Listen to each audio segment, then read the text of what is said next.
OTB AM with Gillette Labs. Get the ultimate shave or your money back. Neon Night Edition available now.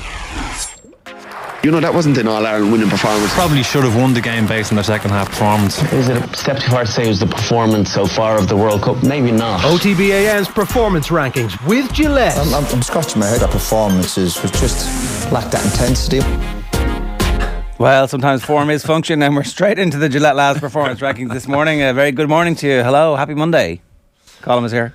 Hi, Ger. Shane is here. Morning, how are things? But I guess we're getting straight into it. No time for shilly-shallying. No choice. Dilly-dallying. That's what they're doing. They're like, these lads just, they talk too much crap. Just get into it. That's how they solve it. Just play the sting. We have to talk about it. Seriously, ruthless editorial decision there in the sound box this morning. Enjoyed that. Do it. Straight into the red with Arsenal. We've no choice this morning. How was your weekend? How was your weekend? Yeah, sorry, yeah. How was your weekend, lads? Well, Kildare are All-Ireland champions. Yeah. Congratulations to everyone in Kildare, by the way. Something is stirring. Huge achievement. Yeah, I feel very bad for the Sligo goalkeeper just as they were getting back into it. Ends up making a good save, tipping the ball over a crossbar with a shot that was dipping that could have embarrassed him. And then Kildare win the next two kickouts and score 1-1 off it. And it's the turning of the game. I think Kildare were going to touch them off anyway, and then obviously the game is gone and they win well in the end. But it was in the melting pot, and certainly there were some concerns at that stage from Kildare. I was like, are we going to blow a big lead in this? We might. I don't know. But obviously massive stuff happening in Sligo football at underage level and at senior level, and hopefully there's no revenge for Sligo at senior level in a couple of weeks. One other point as well, that another team that don't make the Gillette Labs performance rankings this morning is Manchester United. But Shane, you were at Old Trafford on Saturday. I was. To watch their 2-0 victory against Wolves. Yeah, good atmosphere. Good atmosphere at Old Trafford. Alejandro Garnacho, good to see him back on the pitch for United fans. It wasn't a great game. Classic 2-0 Saturday game. It was just fairly... Wolves are done. Wolves didn't threaten. You know, anytime Wolves were getting corners, it was because United were making defensive mistakes. Varane looked a little bit leaky. Yeah, it's going to take him a little bit of time to get back in. Funny enough, Harry Maguire came on and looked a little bit more solid. Did Collins get off the bench?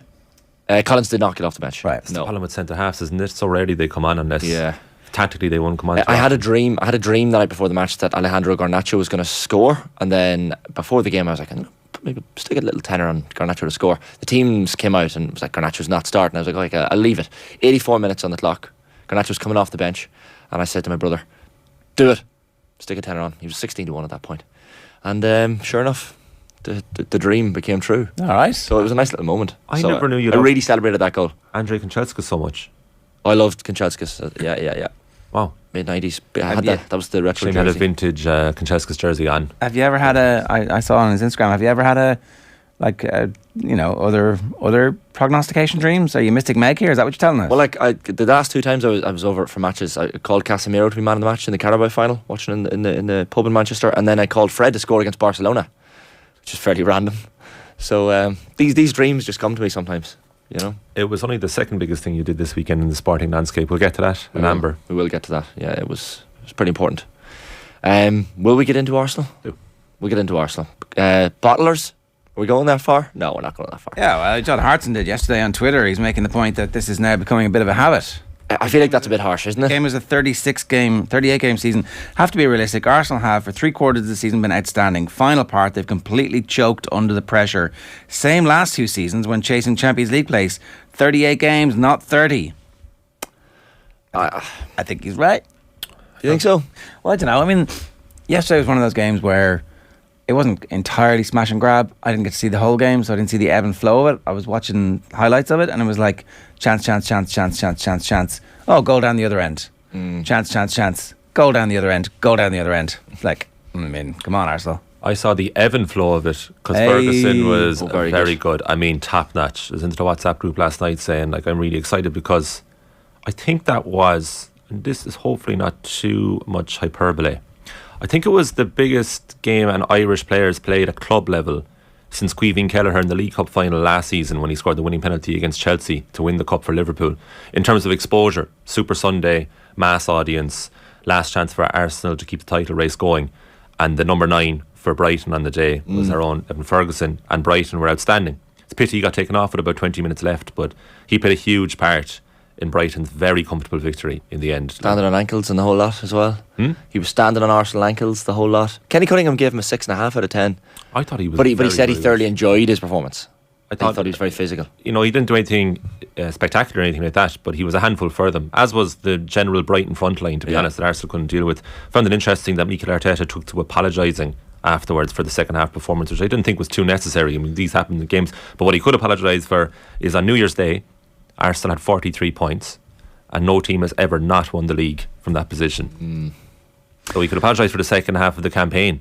But I don't think the second half performance yesterday. How concerned are we about the signing of Ger Pedro from Waterford for 30 million to Brighton, a 21-year-old striker? Not too much. I think it just adds more competition. I think he'll play more than enough games next season, Ferguson. They put their faith in him, new contract. I think it's all part of the project, as they would say nowadays. Yeah. And 30 million, okay, it's a bit of money, but these days, not huge. Not so much that you'd absolutely have to play him. So I think Ferguson will be fine. It'd be grand. Yeah, they've shown faith in him. De Zerbi clearly likes him as much as Potter did. From an Arsenal perspective, the first half was just flat. And when you look at the nature of the Newcastle game last week, which was the total opposite, it's like, this is surprising. And because Brighton weren't great. I thought the first half they were all right. I thought it was a very even game in the first half. Yeah, but it wasn't exciting. It wasn't exciting for the neutral to watch. No, but I wouldn't expect it to be exciting at this time of the season unless something defensively is going wrong. It was their second half display that was very concerning. Like, it was 0-0. Yeah. Yeah, I suppose, they came close twice, Arsenal, but Bukayo Saka had a shot in the first half, whipped it with his left foot near post, just went wide, and Reece Nelson came on as a sub, and shortly afterwards he had a shot far post that just went wide, and that was at 1-0 down. But other than that, Brighton created all the chances. So I see what right back worked, and I was concerned looking at the team before the game. I was like, he's got to be missing the midfield, but obviously he marshalled Martinelli for the time that Martinelli was on the pitch. Like, Saliba's injury is the big thing here for Arsenal, isn't it? That like, there's no coincidence that Arsenal's complete not bottle job, but absence now from the title race really is down to Saliba's absence. Like, Kivior yesterday just purr. Well, he went down for the first goal, seemed to get possibly fouled or something happened to him. Anyway, that he went down injured, that's why, and Ciso had an easy header. Look, it's part of the reason Arsenal is struggling without Saliba, but Odegaard, his form isn't as strong as it was. I think Jesus getting injured when he did, and the length of time that he was out, I know Eddie Nketiah did very well in his absence, but you're missing Jesus, and he hasn't been the same since he came back. So it's key players probably in the decisive part of the pitch that just haven't been as strong as they were. Yeah, and look, there will be Champions League football next season, and so there will be money to spend, extra money even on top of the money that they spent last year. Look, I think I don't know. The Manchester City and all of the charges they're facing is another storyline that is going to bubble back up very soon, I think, because there'll be a trophy lift, there'll be an open top bus parade, and everybody will be talking about will they actually get to keep this trophy? Is this going to be Manchester City's trophy? So I don't know. Arsenal want to just make sure they finish second in case Man City do get stripped of the title or get points deduction later on. But just to go back to Evan Ferguson, he was interviewed yesterday. There was a piece, I don't know, was it an interview? Certainly there was a piece with him yesterday in the Sunday Times, and there's a quote about his age, and he's like, look, age doesn't really matter anymore. Everyone says, he's young, he's 18, this and that, but if he trusts you and you can play, there's no reason not to do well. This is about his relationship with De Zerbi, and also how it was actually really good for him that Potter got the Chelsea gig, which it has been. And then this is a quote. I look at what Rooney did when he was my age, Benzema, Ibrahimovic, Giroud, and I bring different bits of their game into mine. Make your strengths even stronger and improve on your weaknesses. If he was as good as any of those and had any of their careers, we'd be pretty happy. You'd take it, wouldn't you? Even Olivier Giroud at this stage. even Olivier Giroud, France's all-time leading goal scorer. Yeah, you take Olivier alone. Men's leading goal scorer, of course. 53 goals in 122 international appearances. Yeah. We're asking Keith Tracy on Friday, the kick-off, as an Arsenal supporter, where would he strengthen in the summer? Robbie Keane had 68 goals, so he wouldn't quite fulfil John O'Shea's prognostications. Anyway, sorry. And so Tracy was mentioning right back. He is an Arsenal fan. Yeah, big one. And I think that's kind of been vindicated from yesterday when Karim Matoma absolutely destroyed Ben White all game long. Brighton were attacking the left flank, and it's one of those old things, like if you're watching this match, didn't know anything about either team, you would say Brighton are by far the superior side. and they showed in the second half. But Matoma, oh my God, he rinsed them, rinse and repeat, like he's ridiculous over and over again. I wouldn't call it bottling. I'd almost call it lack of belief from the Arsenal players. You felt like the last number of games they never really felt like even Thomas Partey, big game player.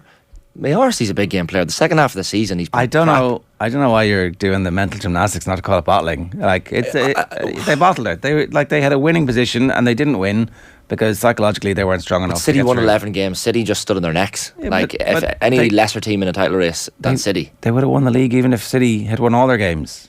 They would have won the league if they just could have taken care of business, and they couldn't take care of business. I think it's an easy cliche to just call Arsenal bottlers, isn't it? Like, on this occasion, Arsenal have had a brilliant season. They're going to recruit in the summer and probably push on next season again. An easy truth bomb, Shane. That's what it is. I don't know. Let's be honest, they've overachieved. If you offered them second at the start of the season, it's just the way they've gone about it. That's all. Like if they started the season like the way they're finishing it, and then for the second 3 quarters of the season, if you like, for that portion of it, they were excellent, and they ended up finishing second, you would say, "Oh my God, what a job Mikel Arteta has done." A backdoor second. He's done it the opposite way. A backdoor second when Man United are obviously not all that. When Spurs have collapsed. When Chelsea are barely going to finish in the top 10, even if maybe they won't. Like, is it all that impressive to be better? Or Liverpool in crisis? Is it really that impressive to be best of the rest? Yeah. Well, not only best of the rest. If they were 20 points off Man City in second, they'd be best of the rest. But they are literally involved in a title battle all season. Maybe you get a special prize for being. You get Attaboy. Hey, well done, you, a little bronze. It's not a patronising second. I'm not saying that. I would never say that. It's not a patronising second. No. If you're involved in a title race, it's hardly a patronising second. But when they were 8 points clear at one stage, was the highest lead they had.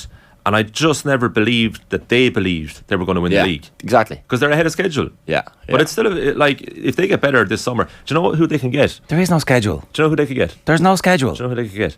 A-listers who've fallen out with a club, right? Or B-listers who were kind of not quite the absolute top B rung. Because those players are going to go to like Real Madrid, Man City. They need A-listers that have fallen out with clubs or middle of the road kind of B-listers. That's how they're going to improve their team. Because I don't think they're absolutely the pinnacle of where you want to go. Did Zinchenko and Jesus really improve the team to the point where they're now title contenders, or did we overrate that narrative a little bit? Who gave the ball away? Was it Zinchenko? Possession for the goal? No, Leandro Trossard. Trossard. Yeah, he tried to flick it around the corner. He He hit the crossbar. Trossard when he came on. That was the other chance they had. No, like, I don't think... I think you're all being seduced by Arsenal because they've had a good season and it's recency bias. You were seduced by them. I wasn't. You were definitely saying at the time. I think I made a mistake, but at the start of the season, Nathan was like, "Oh, they are the real deal." I was like, "Okay, well, I think they're still going to be Arsenal at the end of the season," and they are. Well, when they got rid of Zinchenko and Jesus, Man City, it was for a reason. They were squad players. Yeah, but Arsenal wouldn't have been in the title race without also them. Financial fair play. Yeah, for another reason. There you go. Arsenal would not have been in the title race without Zinchenko or Jesus. I know Jesus was injured for a period, but they wouldn't have been. If you look at Arsenal's squad, Manchester United's squad, Chelsea's, even Tottenham's, they've done very well this season. Yeah. It's the order of how they've gone about it is why people think they've battled it. I just think bottling. They were never. I just don't think they were ever going to win the league, even at 8 points clear. The only time I thought maybe when they were 2-0 up at Anfield. Can you show me the schedule where they arrive at the end? What's the end point of that schedule? What was the schedule between 1986 and 1993 for Alex Ferguson? You know, they were like, this guy's got to go. I mean, you know, you can get there. It turns out there wasn't a schedule, and he would have been fired in the modern game. Yeah, exactly. Yeah. So what's your point? My point is that this doesn't necessarily have to be the end. Well, no, but of Arsenal's ascendancy. It could well be. It's not a one-season wonder. I don't think so. The downturn was a month ago tomorrow. It was West Ham away when they went 2-0 up. No, it was 2-0 up at Anfield. Well, that was another one. But like the West Ham game, you're 2-0 up and cruising. And like that Liverpool game was so insane and chaotic that anything could have happened. But like the West Ham game was like, Arsenal need to win this match. And then they let Arsenal were supposed to be closing the goal difference. If you were Evan Ferguson and Arsenal came in for you this summer, would you go to Arsenal or would you stay at Brighton? And if you're offered equal opportunities at both? Tell me who the manager is. Is De Zerbi staying? Same managers. And if De Zerbi's staying, you got to stay. But Mikel Arteta is one of the most promising managers around. Is he? Oh, is he not? I don't know. I'm like, I don't know. I want to wait and see now what happens next. Can he manage a club where there's Champions League on a Tuesday or Wednesday and then Premier League games at the weekend? And let's just wait and see. I think Arteta has a vision, but like when Kevin De Bruyne pushed him over, that was the end of the season. That was his Billy Big Bollocks moment, and he failed. He's like, leave me alone, Kevin De De Bruyne, what are you doing? Screenshot that face. It was good. Yeah. I think that was just a moment. This has been a gradual. How have the results been ever since, Colm? Well, is that the reason? I just think that sometimes if you're going to act the big man on the sideline, then everything has to go your way. But why do we have to put this as an intangible thing, bottling? Why can't we look at the actual physical things? They have no strength and depth compared to City. They as soon as injuries happen, they don't have the players to replace them. So the current players are tired. That's why they're losing matches at the moment. There are actual scientific reasons behind these results. Did he not pick a good team deep into the competitions that he was involved in? Could he not have rested players and decided, okay, Europa League doesn't really matter for us at all? Maybe, but he did get unlucky with injuries as well. You need luck to win leagues as well, a little bit. All right. I mean, look, Man City are very good, but it was West Ham. All he had to do was try and beat West Ham and keep the form going, and they couldn't do it. Okay, Arsenal in red. What else? Waterford are also in red, lads, after the game against Clare at the weekend. And I don't know, you'd be worried about Waterford hurling because you compare the two teams at underage level, minors and 20s, and Waterford are really struggling at underage. Clare just won a Munster minor championship. I think they're in the under 20s final tomorrow or tonight maybe.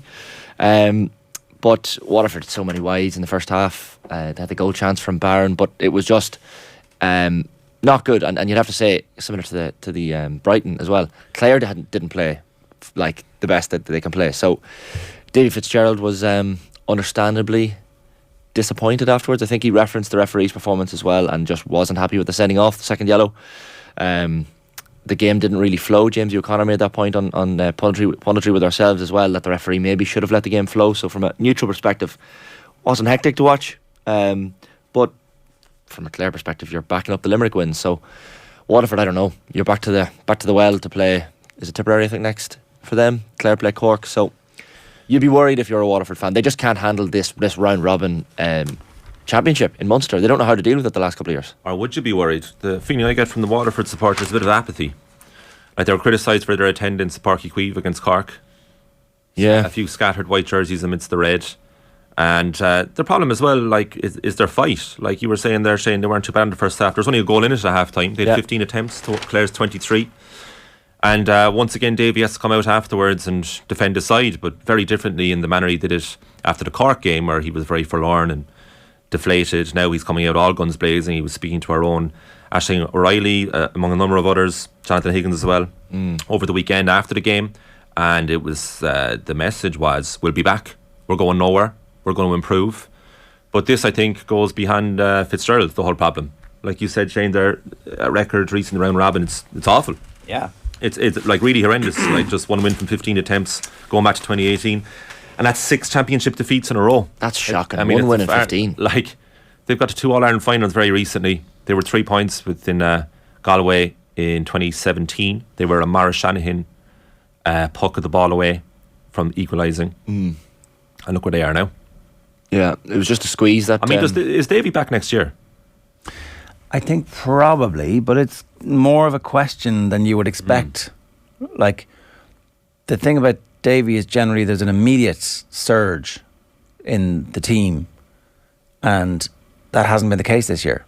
So big challenge for him and the rest of his managerial career to get this back on track.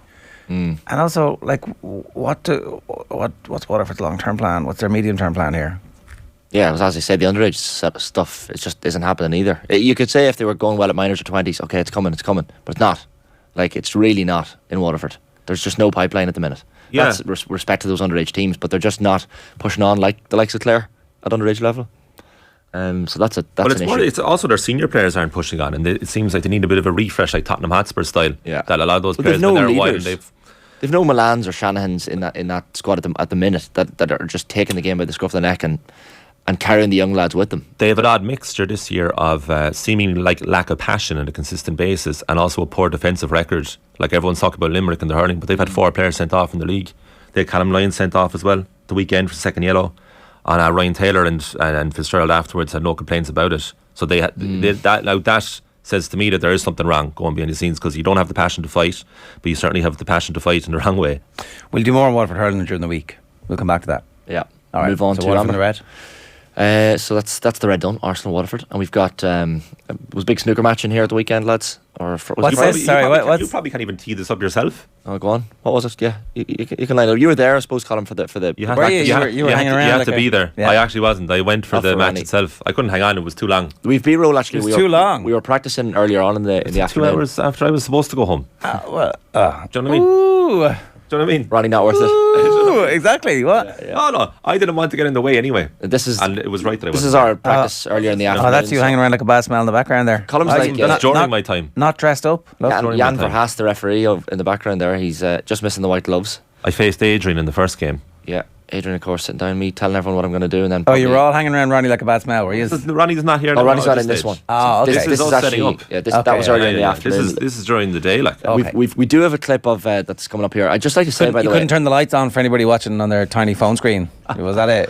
That was practice. That was putting the faders up was beyond your. You see the skills. results there. O'Sullivan wins just. I had only 2 balls left on the table. Someone commented on the comments, lads. Ronnie cheated a little. There was one chance where there was 2 shots. He took 2 shots, and apparently shouldn't have taken the 2 shots. Why not? I don't think it was a 2-shot fight. Like whatever it was. I'm gonna need to watch it back and get the VAR out here. But we have the full match on social, and a lot of people have watched it over the weekend. Which social platform? it's on TikTok and Instagram and Twitter. The full match is on TikTok. The full 4 minutes. 4.5 minutes. 4.5 minutes on TikTok. Sorry, people twice. watching it on TikTok. I think so. I'm not on TikTok, Jersey. I'm too old. But we do have a nice synopsis at the end of the game here. Okay, here we go. Look at that. He's got me. Look at that. Look at the cockiness here. This is fantastic. To the middle bins. Yeah, middle bins, yeah. Oh! He missed it. Missed that over yet. Why? So he gets a second shot here, but he's not supposed to. He goes double it. He literally just called what he was about to do. What a ridiculous shot. What a ridiculous shot. Dennis Taylor. What a moment. The best moment was ever seen in the Off the Bus studios. Roddy, fist bump it out. What a fantastic. He's buzzing. He called it as well. He did. I got lucky though. Clicked hard. You never lose the winning drive. It's the Gary Neville-gasm. Snooker version of that. Sorry, twice during that match I was like, is this actually happening? So at the start I took the break, potted 2 balls in the break. He said, oh, you've got a nice bridge hand. And I was like, he just complimented my bridge hand. And then later on he said, I took a shot and potted it. He goes, how'd you do that? And I was like, did Ronnie O'Sullivan just ask me on a pool table, how did I do that? Because I don't know how I did that. Like, you tell me how I did that. By the way, there's a signed book in the studio. People will see behind column there. Ronnie O'Sullivan Unbreakable. So that's why Ronnie was in. Ronnie kindly signed the book for us. If you want to win that signed copy of the Ronnie O'Sullivan book, go into the Off the Ball YouTube channel, click into the video of the Ronnie O'Sullivan interview, thumbs it up so it gets in the algorithm for all the snooker fans out there, and leave a comment. What's your favourite Ronnie O'Sullivan moment of his career? And I'm going to pick one of the comments today, and then on tomorrow morning show, announce the winner, and I'll get that signed Ronnie O'Sullivan book posted out. You could always run it for like 24 hours if you wanted to. That's what I'm going to do, yeah, 24 hours. So, yeah. Show all the people. Go on. All the people. Oh, sorry, this is the cue. Yeah, one of the cues that we used in the match. So too far away. It's one of the little ones. But what's what's special about this? About this particular cue? Special like Arsenal. What's special about this? About this, with the cue? Yeah. Well, Ronnie O'Sullivan used this cue, and it's also signed by Ronnie O'Sullivan. Yeah. Burying the lead there. Yeah. I actually have a full-size Ronnie O'Sullivan signed cue at home that's framed on the wall. So, sorry, his signature is insanely clean. It is. It's sorry, like I've got his handwriting on my body. I was telling you that came out at the weekend as well. That did come out at the weekend. Yeah. You have a tattoo of Ronnie. No, it's 147 in Ronnie's handwriting that got in Sheffield quite recently. So, all right. It's 047 for Monaghan and 147 for snooker. You know, it's just the way life works out, lads. Were you happy with your performance? The performance was pretty average, but I'll take it. Do you know, I was only 2 balls away from beating Ronnie O'Sullivan in the match. He allegedly was he in any way focused? Oh, he was fully focused. Because in the interview, he was choking his cue halfway through. He was like, "Where's the choke? Where's the choke?" I was like, "It's there." He goes, "Got it." He was absolutely buzzing.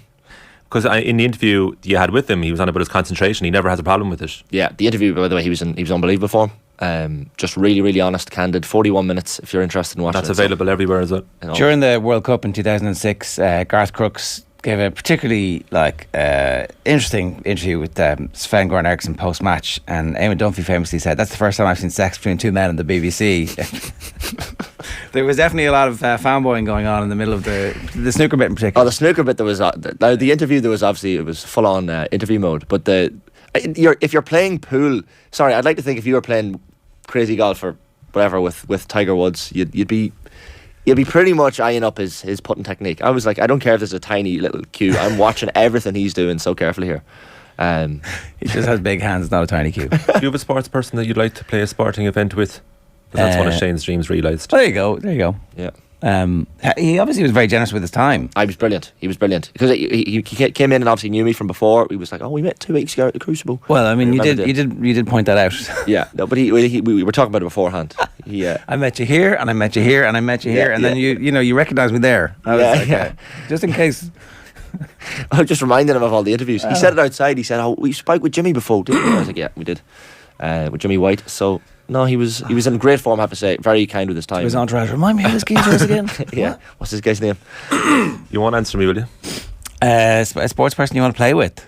Yeah, well, Shane. That's one of Shane's dreams. Oh, like you've got to play tennis with McEnroe or Becker. Started watching Boom Boom at the weekend. Only the first 20 minutes of it, but such a pretty good answer. What's yours? Looking forward to that. Tennis with Goran Ivanisevic. Tennis with Goran Ivanisevic. Yeah, both tennis. Slightly problematic, but anyway, go on. Do you know? I don't think so. No. Nah. Yeah. Do you know? Maybe. Do you know? Yeah, so that was my one realised. But yeah, Ronnie in great form. Sharp. Would you not just play tennis with Jenny Claffey and she could beat the crap out of you? She's actually offered to play me, but you're too scared. Yeah, like she's going to absolutely hammer me. Yeah, but that's like, at least you played somebody who played somebody. Then finally, when you're banging on about it to your mates in the pub, they'll be like, "Oh, great, another tennis story." So, throw the ball around with Tom Brady, maybe. Well, you wouldn't be able to catch it, and he'd be able to catch it. Oh. Like you'd be doing rugby underarm, and he'd be like, "What is this?" Yeah, that'd be pretty tough. Do you know? Yeah. Who did I play with? But you can't play like the sport that they were good at. Yeah, maybe you play someone that you love in a different sport that you could have a chance of beating. Like Lee Sharp in table tennis. Very Alan Partridge, actually. The idea. I mean, obviously golf with Roy Keane would be great watching him. He doesn't play. Break the clubs and. He doesn't play golf. Hates it. Well, there you go. Yeah. That, all the more reason to play with them. No, I'd obviously missed the fact that you were trying to get to the signature on the cue. Someone says Shane missed the cue there from Ger. Hey, very good. Yeah, it was very good. Right, come on. We were like, we started this early. And we did. Haven't even got to the green. How did this happen? Let's move on to green. Shane McGuigan had a stormer for Derry in the Ulster final yesterday in the lovely sunny confines of Clonus. 30,000 odd fans in Clonus. Lovely day. Walking up the hill, everyone seemed to be in good vibes from what I was judging on the TV cameras. I was in Monaghan. There was a few Derry and Armagh fans around in Monaghan town. They got lost, did they? Got lost. Yeah, I suppose the people just couldn't get tickets. They were flying out the doors. It was a good game. Maybe not so in the first half. A little bit back and forth, but in extra time when you have Shane McGuigan taking the game by the scruff of the neck, and that's probably why we've picked him in the green, because the 50-metre free. Was unbelievable. Like, you backed him all day long to put it over, and then Rian O'Neill was able to match him with an equaliser for themselves. You thought Rory Grugan with that last ditch free was going to possibly send it over. There was a little bit of a blustery wind. I think Conor Gilligan was pointing that out with Aisling O'Reilly after the game, so maybe not the easiest of frees for Grugan, but when Armagh go 2 ahead in extra time, you're thinking they're going to push on here actually and probably win this. So it showed a little bit of fight, and McGuigan, I know Conor Glass was full of compliments for Shane McGuigan afterwards, and he was unbelievable against Monaghan in the semi-finals as well. His shooting accuracy, he takes on shots from angles. You're like, this is ridiculous, but more often than not, it goes over. He wasn't just very complimentary. He put him in the top 3 forwards in the country alongside Conor Callaghan and David Clifford. Yeah, which is like high end. Tough to argue with that, though, isn't it? Well, it's a bit of pressure for him now, you know. A little bit, maybe. He's ahead of Shane Walsh, but Shane Walsh hasn't done it since last year's All-Ireland final. So, how about Conor Glass's penalty? Oh, he was telling our own Aisling afterwards that he was going to go bottom left. He changed his mind. Last split second went top right. Which is always what you shouldn't do in a penalty shootout. Don't change your mind, but clearly it worked in this occasion. Yeah, there's something about it. Paul Gascoigne did the same Euro 96 against Germany semi-final, changed his mind last second, like as he ran up to the ball. Worked out, same with Glass. Would you ever dink a penalty in a Gaelic football penalty shootout? No one would ever expect it. I don't think you can, because most of the goalkeepers aren't. They do dive. A lot of them don't dive because they're not used to it. Rafferty was diving all over the shop. Just a thought. Like, I did put it to a big friend of mine who said you'll get a 52-week ban if you try to dink it. You should, and that would be lenient. Yeah, for sure. Well, when you see people doing it in football, it needs a few mavericks. This sport. Oren Lynch, though, his saves, was it 3 saves? The one from Nugent in particular, where he's at full stretch. You're like, that is an unbelievable save. They're all good saves. They're all bad penalties, though. Yeah. Well, they are like medium height left. Oh, yeah. Like exactly where it's Tim off day. The wind was taken out of the Armagh sails when you see Rian O'Neill, your main shooter. By the way, when you get the first penalty in the shootout, you're like, this is an advantage. Definitely an advantage. I think statistically, an advantage. And then Rian O'Neill, like to see that, the leader of the team going up and taking the first penalty. Yeah. So that kind of sucked the wind out of Armagh's sails a little bit in the shootout, maybe. But they probably should have pushed on in extra time when they were 2 points up. They had the momentum in that extra time. The energy levels were kind of dropping off in the match as it went on, but it was still unbelievably exciting to watch. Chaotic at times as well. It was a terrible game, though, right? First half particularly. Ulster football is terrible as it went on. It's not all terrible. What do you? And I was like afterwards, we have to keep this forever. This is ours and special. Have you forgotten the Tyrone Monaghan match already? Have you forgotten that match? High scoring. Yeah, okay. That was better. Derry kicked 121 against Monaghan, I think, in the semi-final. But it's heresy to say that the game wasn't great. Like, it wasn't great, but it was a great spectacle. I mean, from an entertainment perspective, maybe not from a quality. 29 people inside the half. It was very possession based and tough to watch in the first half. And no risk taken at that stage. Like, I don't know. More risks than the Donegal Derry Ulster final last year. Like, I think that's probably a low bar, to be fair, but I certainly felt like it was a bit more advanced. And both teams you felt were trying, but it was just the way the game was panning out. Both nervous, both wanted to win, and you see the groups that the Ulster winner goes into compared to the Ulster runner-up. There was a carrot on the stick there to win yesterday, because Derry now go into a group with Monaghan, Monaghan, Donegal and Clare, which is probably a slightly easier group than... it's a much easier group. What's the... Armagh's group is Tyrone, Galway, Westmeath, which is a nightmare. Well, you just have to beat Westmeath and you're through to the preliminary quarterfinals, and then... But you really want a home quarter... You want a home game after that. Against if you finish second or third, that could have serious ramifications. If you want to finish second to get the home game. Because I feel like all the home teams are going to progress, or certainly most of them, more often than not, will progress because of that advantage. All right. Yeah, disappointing for Armagh. Yeah, on to the other green then. Aside from Shane McGuigan, we have Munster and the Ireland Sevens. Munster absolutely buzzing this morning, Munster fans. Let us know how you feel. I wanted the other green to be Ben's Healy, just for the joke. I actually thought Ben Healy was excellent in the first half before he went off injured against Leinster. Like, really, really, really good. And then obviously Jack Harley moves to 10 and is equally as good. I mean, Munster cannot be happy about the fact that Ben Healy was allowed to leave. Whatever they're saying about they wish him all the best for, but like... especially if that 10-12 partnership is going to become something. Well, you need multiple 10s, it turns out, if you're like going to compete. So, yeah, fair play to Munster. They were definitely the better team. Probably should have had the game well out of sight. That photo of Craig Casey, by the way, he absolutely gave it loads at full time, celebrating, and understandably so. Jack Crowley, the coolest man in Dublin. One of those drop goals you'd expect him to get ordinarily. Like if he was practicing 20 of them in the warm up, you'd expect him to pop most of them over. But still, under that pressure, was remarkable. The next time himself is on Ronan O'Gara, we'll have to put it to him, the wag of the finger afterwards, Crowley, as he put it over. That should be trademarked. That was trademarked, surely, by Rog. He's allowed. Not a county man. But look, Leinster beaten Munster 10 of the last 11 times they'd met, falling at the URC semi-final hurdle for the second year running. But it was just brilliant. Tyke Byrne was one of the probably the main men that got Munster over the line in the end, that second half performance particularly. Big win for Stormers obviously against Connacht as well. Connacht were really, really good. Like, didn't roll over and die until like the very last second, but they really took the fight to them. But then the celebrations afterwards, we'll show you the video a little bit later on about the celebrations afterwards. I obviously feel like they've won the entire thing. That, like the Munster victory down there, which kept their season alive. Like, bear in mind, a few weeks ago we were talking about Munster not being in the Champions Cup next season, and here they are in the final of the URC. So fair play to them. But I wonder what that does now to Munster in terms of the build-up. They've obviously got 2 weeks more to get all their players back, and they'll basically have everybody full. It looks like everybody fit and available for them. So that's going to be interesting. And then the Sevens. Yeah. Women's Sevens team qualifying for the Olympics. Yeah. 10-5 win over Fiji. What's the general public's interest in the Sevens? I love watching Sevens. Do you? Well, but see, the problem is it's never on. Where was this game on at the weekend? What channel was it on? It needs to. Sevens. If Sevens was terrestrial consistently, I mean, you're talking. Everyone loves a bit of that. It's so exciting to watch. There's constant scores. It's just a bit more. Well, this game finished 10-5, right? Well, yeah, but like generally speaking, it's open and attacking.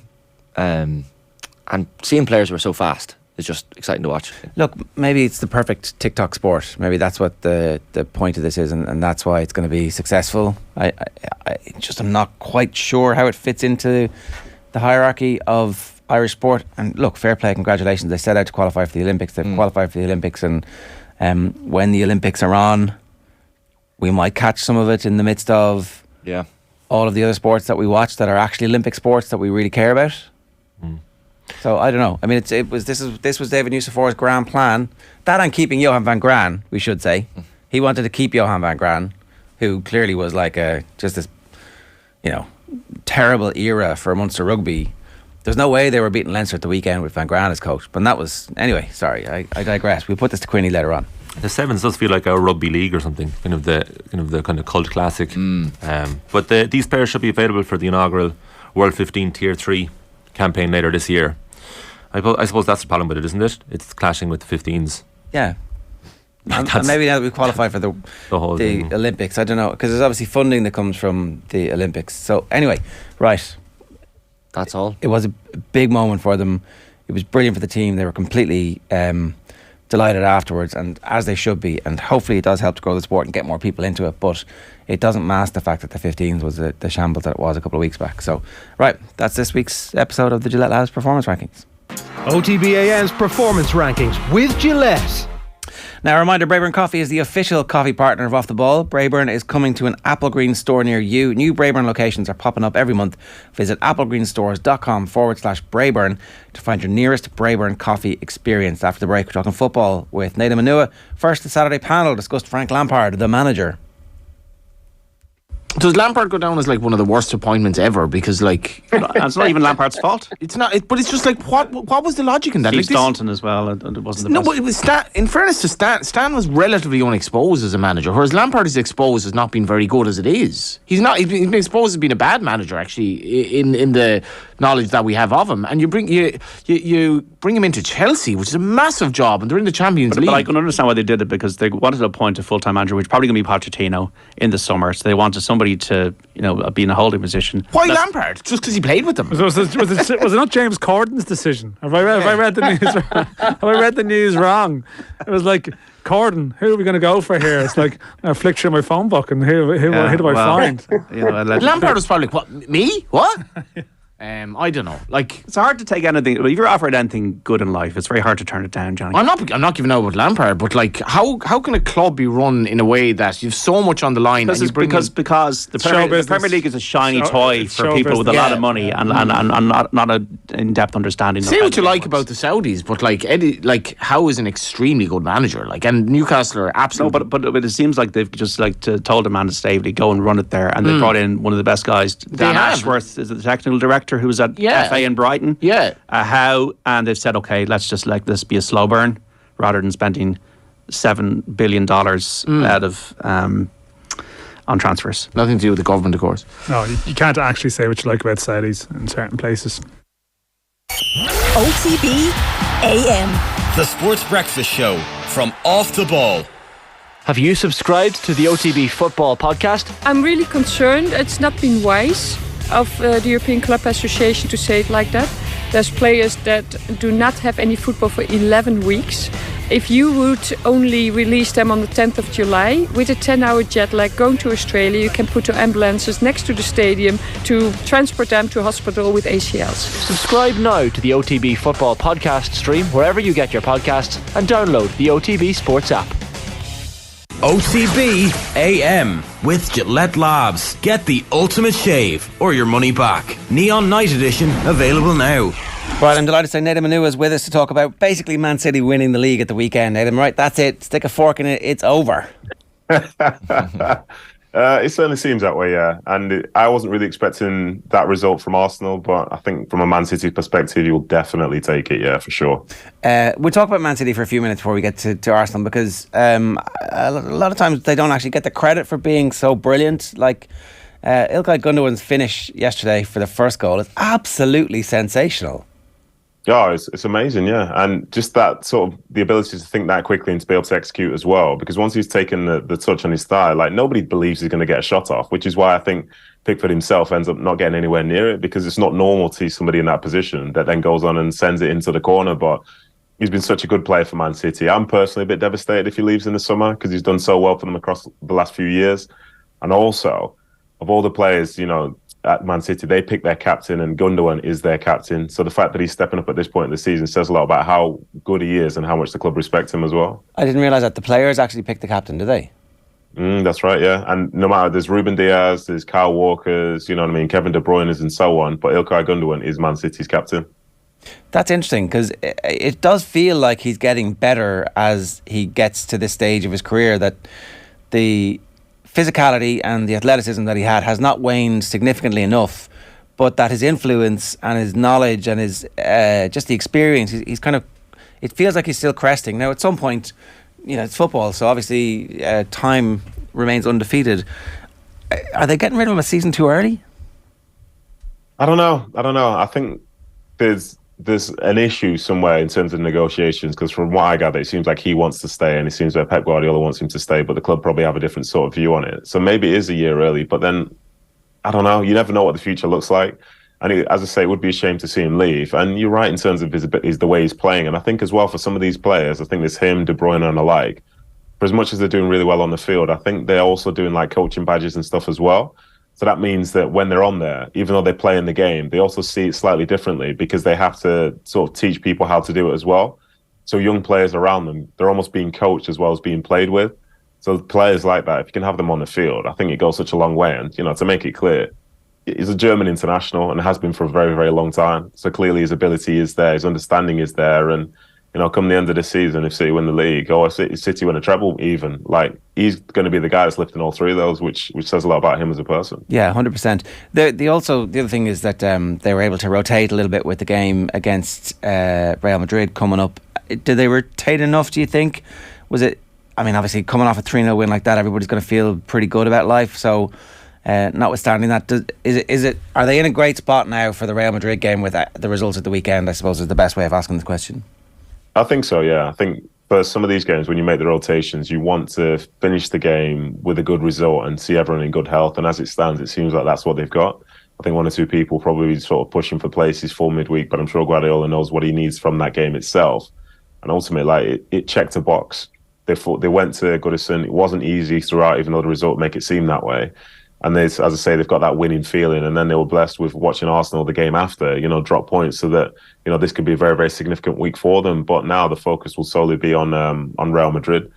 And the players that, played in that first leg will want to sort of redeem themselves and win. And the people who played last year and got knocked out by Real Madrid, I imagine they want to deal with that as well and give themselves a chance of, winning the European Championship Champions League, by beating Real Madrid at home in front of your own 50,000 fans, which is an opportunity which they tend not to get, to be honest. I know I'm asking you to look into a crystal ball here, Nedum, a bit, but at this juncture, would you expect next season, I know we have to wait and see how teams recruit in the summer transfer window, but would you expect City to push on further ahead of the rest, or would you expect the gap between City and the rest to close next season? I think that's a good question. And the reason I think it's a good question, because someone was speaking about this yesterday, and City, if they win the league, it's not to like county chickens, but it seems pretty close. If they were to win the league, it'd be the 5th time in 6 years, and it feels like it's a lot. But then when you look back, there've been some incredible title races along the way, with the likes of Liverpool and now Arsenal this season up until this point.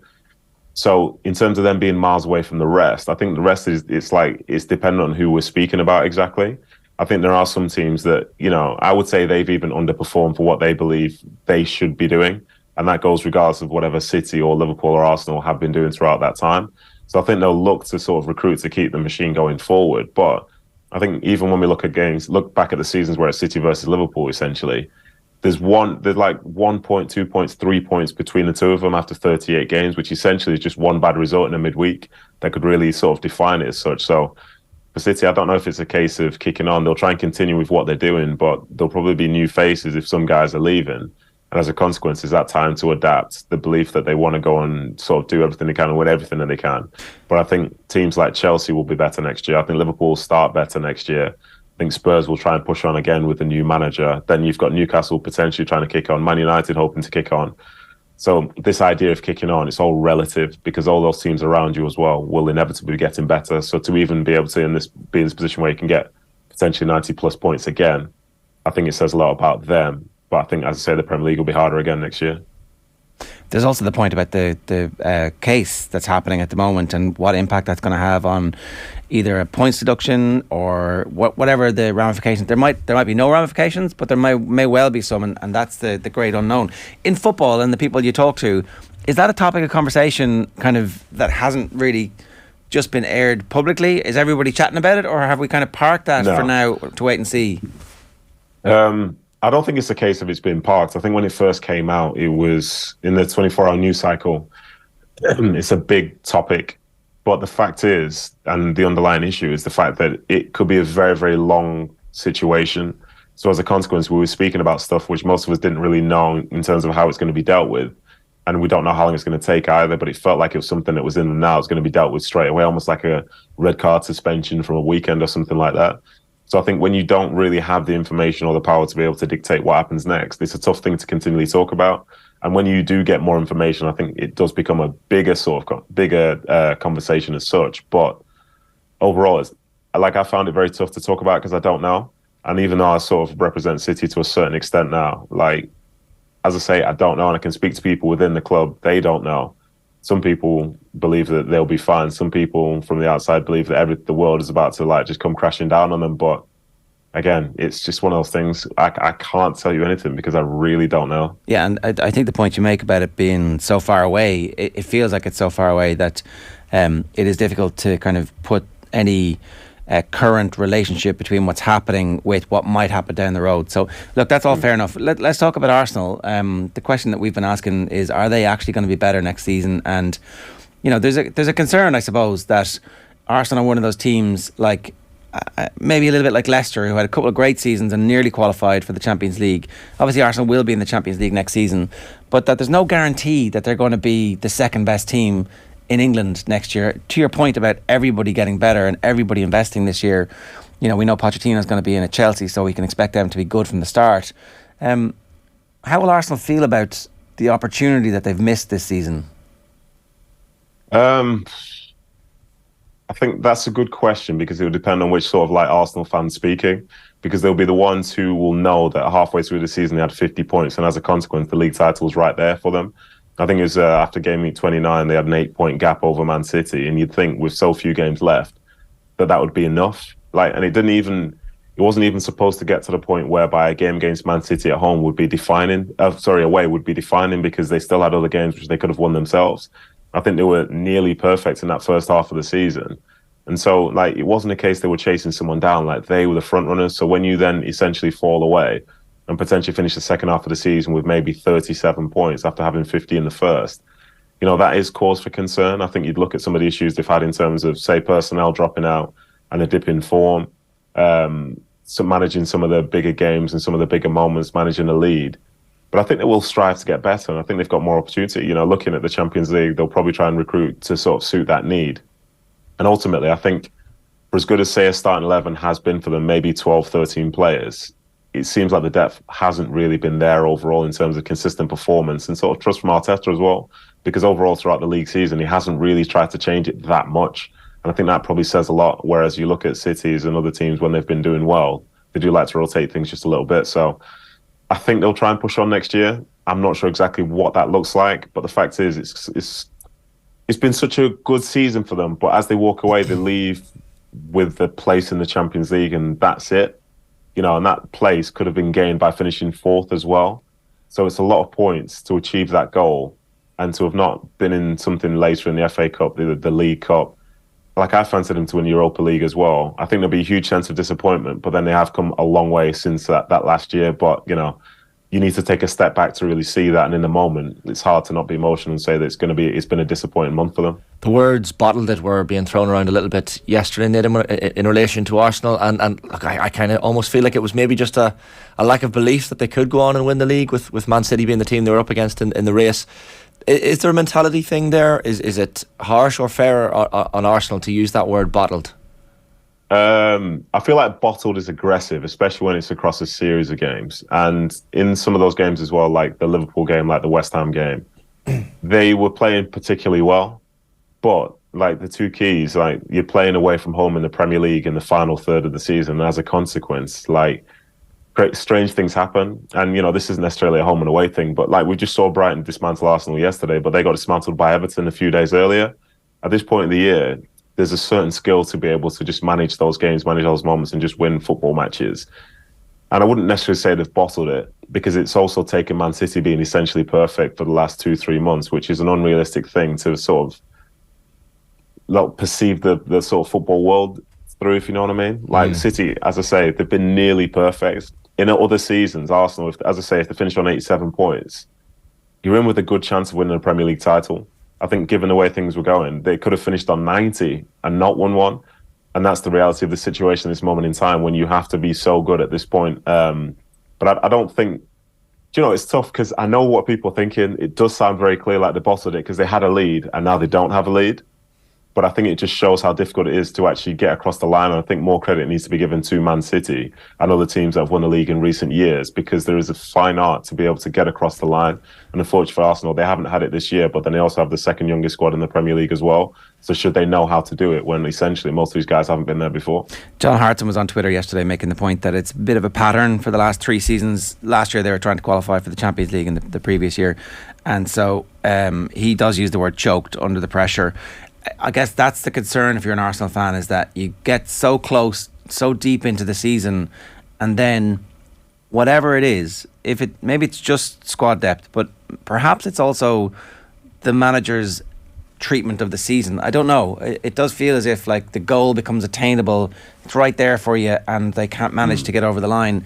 Like last season, their recovery from last season is really good and suggests that maybe there's loads of good stuff happening. So perhaps this is a learning and they're building off a much higher base next year. Yeah, I would think so. I think it has to be a learning curve for them. I think at the start of last season, they lost their first 3 games of the season, I believe, and the talk was Arteta was going to be out. Come the end of that season, there's thought that they might be making it for the Champions League, and obviously they fell away. The start of the next season, they go on an incredible run and spend most of the season at the top of the Premier League. And again, they are falling away now, but the fall away always feels worse because it's a team that's coming like a train. And I think as well for Man City, for the middle third of the season, they were doing fine, but it was perceived as being worse because Arsenal were perfect. And I think that's the way that football can be viewed sometimes. You know, you're being judged according to like something which you can only match, but you can't better. And that's what's happened with City over these last few weeks. And yeah, they've messed up and so on. But I think it just shows it's a long season. Arteta himself, he had belief in his squad, and they were doing incredibly well. They won a lot of very, very big games at key points in the season, it felt like. But they're coming short now. But these guys, they have this memory and this feel, and they'll know going into the next season that like they'll have to be better again. But they are 1 year older, a lot of these young players. They have the experience of coming so close. And I remember some of the games in which, you know, they had a lead and they didn't manage to, you know, to get it across the line. I think they will be better next season, but what better guarantees? I'm not sure. Yeah. I wouldn't be surprised if maybe they were in a cup competition and win one of those, but it's not all doom and gloom, and it's a young team making mistakes and a manager that's not been doing it for 20 odd years, essentially, you know, not being in the best spot either, but they'll be fine. They'll be fine. Before we leave that game, how did Evan Ferguson get on? We're mildly obsessed here about his current career trajectory. Yeah, he's a big fella and he's doing very, very well. I think it's nice to see. And he's part of a Brighton side that, you know, somehow they've got the second best possession stats in the Premier League behind Man City. And I think as well, to link it back to Arsenal again, Arsenal, for as good as they've been, it's crazy that all of a sudden they can be outplayed at home when the argument is, you know, Man City, they have this money, they buy all the players. Where's a team that doesn't have the same money as Arsenal come in, putting on a show, showing the level of coaching and skill, and with people like Ferguson and others, like they're a remarkable team, and they're probably story of the season. Yeah, they really are. Who's getting relegated? Nice handy question to wrap this up. I think Leicester, if they don't win in the next couple of days, and then I think Leeds as well. A couple of big teams to go down there. Yeah. Leicester home to Liverpool tonight. Yeah, I think that I think that's probably it, but I don't know, because I've got this feeling that it's Nottingham Forest versus Arsenal at the weekend, and that's Forest's last game of the season. And if they get a positive result, there's a good chance that they'll be up. So I think that crowd will be right up for it, and the players will be as well. So I think they might separate themselves from it. And then Everton themselves, their last home game of the season is at home to Bournemouth. So I think that's probably going to be enough, and it's going to be wild seeing a team like Leicester go down, especially given the fact that in that time, last few years, they've won a Premier League title. But this is the nature of the Premier League. You have to be at it all the time or you will be punished. Nedum, great stuff. Thanks a million. Cheers for joining us. Cheers. Yes, thank you. Nedum Onuoha, always great to get his thoughts on the situation in the Premier League. A reminder, OTB AM with Gillette Labs. Get the ultimate shave or your money back. Neon Night Edition is available now. Alan Quinlan is here with us to talk rugby. Alan, good morning to you. Morning, lads. How are you? Well, what a weekend. Big smile. Yeah, it was unbelievable, unexpected, I think, by most people who would have been predicting or any sort of analysis pre-match. I think obviously when the team is named, the Leinster team, on Friday, you're thinking there's a chance, and I think it could look at the reality was it still was going to be a very tall order, and for Munster to win that game. They brought a lot of fight, a lot of determination, and they stayed at it for the 80 minutes, which was proved with the end. I probably spoke about their fitness a bit during the season, and it was really referenced to the start of the season. For various different reasons, they were out of the blocks very slow. They didn't have the best of pre-seasons.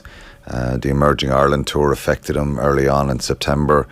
And they had a dreadful start, really, with 5 losses in the first 7 games. And, you know, I suppose where they're at now, you're thinking it's a great achievement to have built on what they... And if you look back in the last number of weeks, going back to the Glasgow game, even the Scarlets game in Cork, and then losing that game to Glasgow, you think that's the season's going to peter out. They were in danger of not making Europe, not being in the playoffs. And they've dug in there, really, and they've had a fair bit of adversity with the injuries and the setbacks around injuries in the last number of weeks. But to go to South Africa and get those 2 results, and then go to Glasgow as well, so they and away at the weekend. The reality here, Ger, is, and I think nobody's forgetting it or nobody's dismissing it. Leinster obviously their mind, and Leo Cullen's mind, was probably on next week. When the camera pins up to the people sitting in the stand, you're thinking that's some amount of quality. We know the depth they have, and there's a certain number of players who played on Saturday which they would make many other teams across Europe. They're top class players, but it gave a little bit of a glimmer of hope. And to be fair, Munster stayed in it. There was times where I thought they should have scored, and they should have been a little bit more comfortable. Well, just to tease out the point about the relative strength of the 2 teams, like Munster coming into the game had a fairly horrific injury list as a result of last week's game. Yeah. And obviously Peter O'Mahony was only fit enough to play the number of minutes that he did. It was incredible that he started and obviously had an impact in that period of time. But it wasn't like it was the first choice everybody fit Munster team either. And it wasn't like Munster didn't deserve the win. They butchered numerous chances. That's been you being very fair and balanced. I think some people forget that.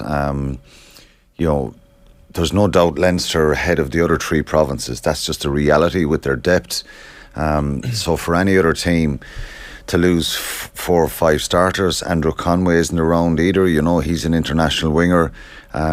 Teams below that level of quality that Leinster have, you know, it's very difficult for any other teams, and the other provinces would be the same if they're missing 4 or 5, 6 starters, plus other guys injured in the squad, which every squad will have that, and every sporting team. There was a lot of opportunities in that game, and I thought that Munster if Munster had lost the game, people would have been asking the question, and I was getting text messages and people asking me during the game, why aren't they kicking the shots at goal? They kept going to the corner.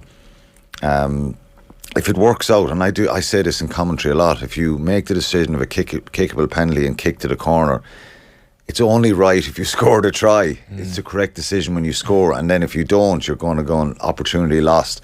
It's cup rugby, but Graham Rowntree said they're brave, and to be fair, sometimes brave can be linked with stupidity sometimes, but they are brave. And if you look at the stats of the game, Ger, And I want to take people back to Connacht Munster a year and a half ago. It was the end of December, start of January. Connacht beat Munster, I think it was 10-8 or 11-8, and Johan van Grant spoke after the game that there was only a score in it. Connacht had a load of penalties in that game. Munster passed the ball 45 times in that game.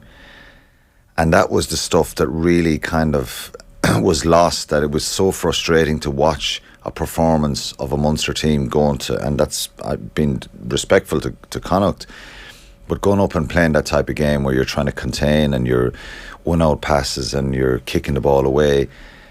You look at the Munster team this season, and we never thought they'd be in a position to win a trophy. They are now, which is a wonderful situation for them, but they had 20 offloads in that game on Saturday. Leinster had 3. Can I just remind everybody that it's a complete fluke that Van Graan is not still the coach. If Van Graan hadn't been offered the money to go to England, he'd still be the Munster coach. The Ireland hierarchy wanted to give him a contract extension. Like, you know. Yeah, and I was, to be fair, like, I was one of the people as well saying, you know, continuity and all that stuff, learn. You've had a fair bit of time, you've got to change things around as a coach. I was more disappointed with Stephen Larkham.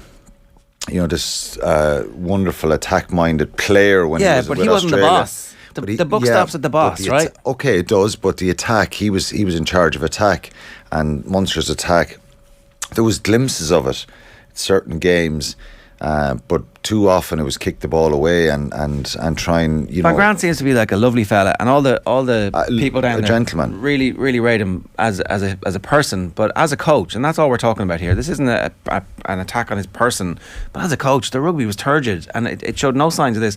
And within a year, a new attack coach, a new defence coach, and a new head coach who gives everybody the opportunity to go, you go and you tell us what you want this team to be. And I think I've said that all along, Ger. The Munster fans just want to see the team play, have a go. There's no expectation as regards winning Europe or winning the URC, because you want to try and create a bit of optimism with young players and change, that you're having a go, you're throwing the ball around a little bit, and you're trying to attack more. And that's one big positive for this season. Even if they don't end up with winning the final, which is going to be very difficult, people will be happy with the way they've played. They've re-engaged with the fans. There's an excitement there. And bar, you know, a couple of performances at the start of the season, which there was mitigation for, and maybe the Glasgow game. You know, you even look at the games, the Toulouse games, over in Toulouse in January, you know, attacking, winning in Northampton, winning in Edinburgh in December when it was all the Scottish internationals were back. They've had some big away wins, and continuously you see him trying to attack, and I think that's pleasing people. Okay, you don't want to get away from the traditions of getting your forward stuff right, but there's been a lot of changes there, and they've used a lot of players in the league this year, up on 60 players. So they've developed some strength and depth as well. Yeah, and they have some good young fellas. So, like, where they're at now, you're looking at glass half full, more than half full. Whereas a couple of weeks ago against Glasgow, this is going to be the same old story. It's going to finish off negatively. They're not going to be. Europe is so important for you know, even Connacht in Europe. It's massive from this year, because you're getting the money from that, you're getting crowds, you're getting the revenue around the corporate hospitality, all that kind of stuff. So it's vital to try and keep on the coattails of the Leinster machine, which has been phenomenal and fantastic, and they've done a wonderful job there. So it was very important at the weekend. And look, again, I say it again, you know, this wasn't a Leinster C team. This was a Leinster A for about 4 or 5 fellas, and then, you know, with the back row, very strong squad. The back row that essentially played the whole game was Deegan, Van der Fleer and Conan. I know Van der Fleer comes on after a minute, but like, and made 28 tackles in the game. Do you know that back row could easily play for Ireland in the World Cup? Yeah, we wouldn't bat an eyelid. So Doris is rested for one of the games, or is injured, or is you know, suspended, heaven forbid. But like, I would. It's a massive win for Munster, and it's a sea change, I think, in terms of the rivalry, and the rivalry hopefully is back. The one downside from Munster's perspective, I thought Healy was sensational in the first half. I thought he was really excellent, and now he's gone, and Crowley obviously is going to be the 10. But then what happens after that? Who's the, you know, where's when Crowley's away with Ireland and rested, and his minutes are capped. they can't be happy about the fact that Healy is not playing for well, the they made season. an offer to him, but I think he's obviously made a decision that, you know, when he made the decision, and He wasn't going to play for Ireland. Yeah, and maybe he was down the pecking order with Munster and change of scenery and all that kind of stuff. And now he's number one. Yeah, and to be fair, he's responded magnificently, Ben Healy, and he's undoubted talent. I think where he was probably suffering a little bit last season was physically and making tackles defensively in some games, and probably the energy he was bringing. And we've seen a totally different Ben Healy. We've seen the true quality and what a good player and what a top quality player he can be. So yeah, again, it's making those kind of decisions that can backfire. And in the Premier League, they might let go of an academy player and suddenly he's a star player with someone else. So look, he's Kevin done, De Bruyne. And to be fair to Ben Healy, he's responded brilliantly. And yeah, amazing. Yeah, and he was very, very good the other day until he got the bang in the head and some stitches and went off. And, you know, Munster were down to the bare bone. I must say this, and to be fair, he hasn't played in a good few weeks. Rory Scannell was outstanding when he came on. You know, and it's very difficult at times. And here's a player who's been there for a long time. And I was just delighted for him that he was able to step up in a game like that and say, I'm still around and I still have quality. He signed a new contract this year. Hasn't played a lot for Munster, and he was brilliant. Jack O'Donoghue off the bench had a great impact as well. So that's even more pleasing for me, that some of the players that maybe have been questioned a few times over the last number of years are not playing international rugby. They came on and they contributed, and you know, I think a lot of people can take a lot out of this. Obviously, if you're a Leinster fan and you're rootless, you're thinking you're disgusted or devastated by the loss. But in some ways, and I know I'm a Munster man saying this, it's maybe a good thing for Irish rugby. I think it's a good thing for Irish rugby too. It gives a glimmer of hope for Connacht and Ulster as well to try and close that gap. Yeah. And you've got to have nothing but respect for Leinster. And again, the reality of what was sitting in the stands is there for everyone to see. But it was a great determination, great heart out of Munster. And coupled with that, they played really good rugby. It wasn't like, oh, we're going to sit back here and kick the ball up the touchlines. They actually played a lot of rugby. Now, they got some breaks in the game that would be interpreted a little bit different. What did you make of the referee's performance? There was a little bit of controversy in the build-up, of course. There's a couple of decisions that I thought Munster got the benefit of, but I think the one probably in the 71st, 72nd minute, the scrum, I think Frank Murphy probably could have given a penalty there to Leinster. Munster player. It's not. I know that was part of the build-up. I know that's not to do with that, because Frank has done matches before where I would have said, well, Frank was very hard on Munster, so it's a difficult one for him. It just appeared like it was the same scrum in the first half. That was it. Okay, but I look back on this again numerous times, and okay, the scrum wasn't settled when the ball came in, and could easily have been a penalty. Probably should have been a penalty. And I think if Frank looked back and he said, well, I could give a penalty there.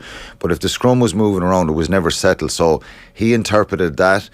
That's the game though, because that's on the 10-yard line. If Leinster get a scrum there, scrum penalty, they kick the ball over the bar and the game is over. Luke McGrath could have been sin-binned in the first half. He didn't yellow card him.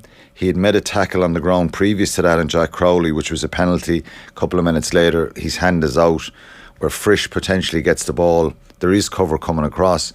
That could have been a yellow card. The Ryan Baird one, which some people said was harsh, that's the TMO called that. So that wasn't Frank Murphy's call. But that's the knock-on. It's kind of hard to see which hand it comes off. And where Bears got I think, look, when you slow it right down and look at it a good few times, you can see it does hit Tommy O'Brien's hand. How much of it, his hand, again, but that was the TMO that Ben Whitehouse called that. Anyway, Munster were the better team is the thing, right? The Leinster fans can give out and complain about that, but like that does. Yeah, but complaining about the referee is a bit of sour grapes. Yeah, and it's pointless. I thought Frank Murphy did well in the game. There was a couple of decisions certainly that could have went the other way. So, and they're key, but ultimately maybe it was just that day, one of those days that these things happen, and it wasn't unfair. I know that myself won from the playing game. sport. If you stay in the fight, Ger, you create a little bit of luck. Yeah.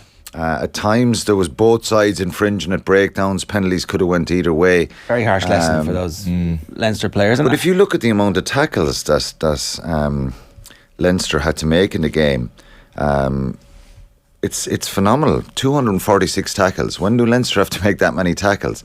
So they couldn't keep the ball and they couldn't get their patterns of play going. And Munster had it for so long. That's very worrying from a Leinster perspective. Nearly 60% possession. They'd nearly the same 56% territory. So this wasn't a case of Munster hanging on, and Munster probably could possibly have won that game and possibly should have won that game by more. They had great opportunities, and you could argue that they weren't clinical enough and that they should have taken chances. But you don't kick to the corner and suddenly think, well, there's a foregone conclusion here, we're going to maul Leinster over the line. They're too good for that. And I really find it baffling that people start criticising Leo Cullen here. For what he's done and what he's achieved for Leinster. Yeah, if Leinster win that game, he's a genius, and it was a masterful stroke. It's very difficult to pick your full strength team there and manage what they've done in the last few weeks. The only comfort is they've all been at home. They haven't been getting on an airplane, travelling and all that kind of stuff. But it's baffling to think that they question that. Like, sport can be fickle, and Munster have had so many disappointments over the years. So, look, for them to see the joy in people's faces, the kind of die-hard, real passionate rugby fans who've travelled all over to stay with him through really tough times. It was a good day for them, and it was a great day for the team for the effort they put in. Yeah, and a great atmosphere as well. I do want to play you this though, Quinny, because apparently it doesn't really matter. It was all in vain. Oh yeah. The whole thing is done and dusted. The Stormers are the URC champions. They're collecting the trophy. I believe so, yeah. Is this the trophy lift? Can we roll it there, Roshi?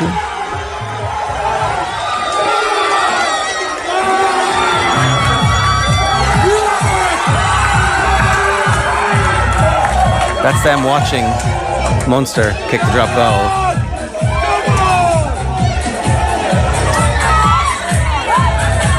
Head coach throwing the babies in the air. Do you recognise these people, Quinny? I do, yeah. That's the head coach, John Dobson, there, and this is Joseph Dweba, the hooker. We're going to F them up. Apologies for any young ears listening. A little bit of motivation, but then somebody else said to me afterwards that it's because they don't like to travel. They don't want to go economy to Dublin again for the final, and they can stay at home. I just couldn't see Andy Farrell, Joe Schmidt, Leo Cullen, Stuart Lancaster as a coach kind of high-fiving people after a match. They'd be running, like even Declan Kidney back in the day, he'd be running around saying, turn off the music, what the hell are you doing? You think you've won this already? But look, they do. Bit of emotion after the match, they do think they've won it. That's really disrespectful. That's really disrespectful to Munster. It was deleted afterwards, as usual. But it still happened, though. Yeah, you need to shoot the cameraman there, who's ever taken that video and posted it. But look, they're an unbelievably powerful side, and they're having a few drinks after the game. I've been in that situation before, where you're kind of waiting in another semi-final to know where you're going to play. I think Scarlets around 2002. They were nearly beating Leinster in Nottingham Forest ground, and we were all kind of watching in Thomond Park, waiting and hoping that the Scarlets would win, thinking that you've a better chance against the Scarlet side. Not being disrespectful, they had a lot of great players at that time and really good squad, but the English Leicester team was full of all the English internationals, and Back and Johnson and all these fellas, and we're thinking if Scarlets get there right, it balances itself out a little bit. It's on in Is that the hand of God? But we weren't 2002. Yeah. It's just so brazen, though. I've seen teams celebrating a potential opponent, or whatever. But it's probably the coaches there that are allowing. Look, they're relaxing. They've just won a semi-final. I can understand players being delighted. They do have home advantage. And do you know what I mean? But Joseph Dweba kind of a little bit into the camera. I don't know. A strange one for me, but.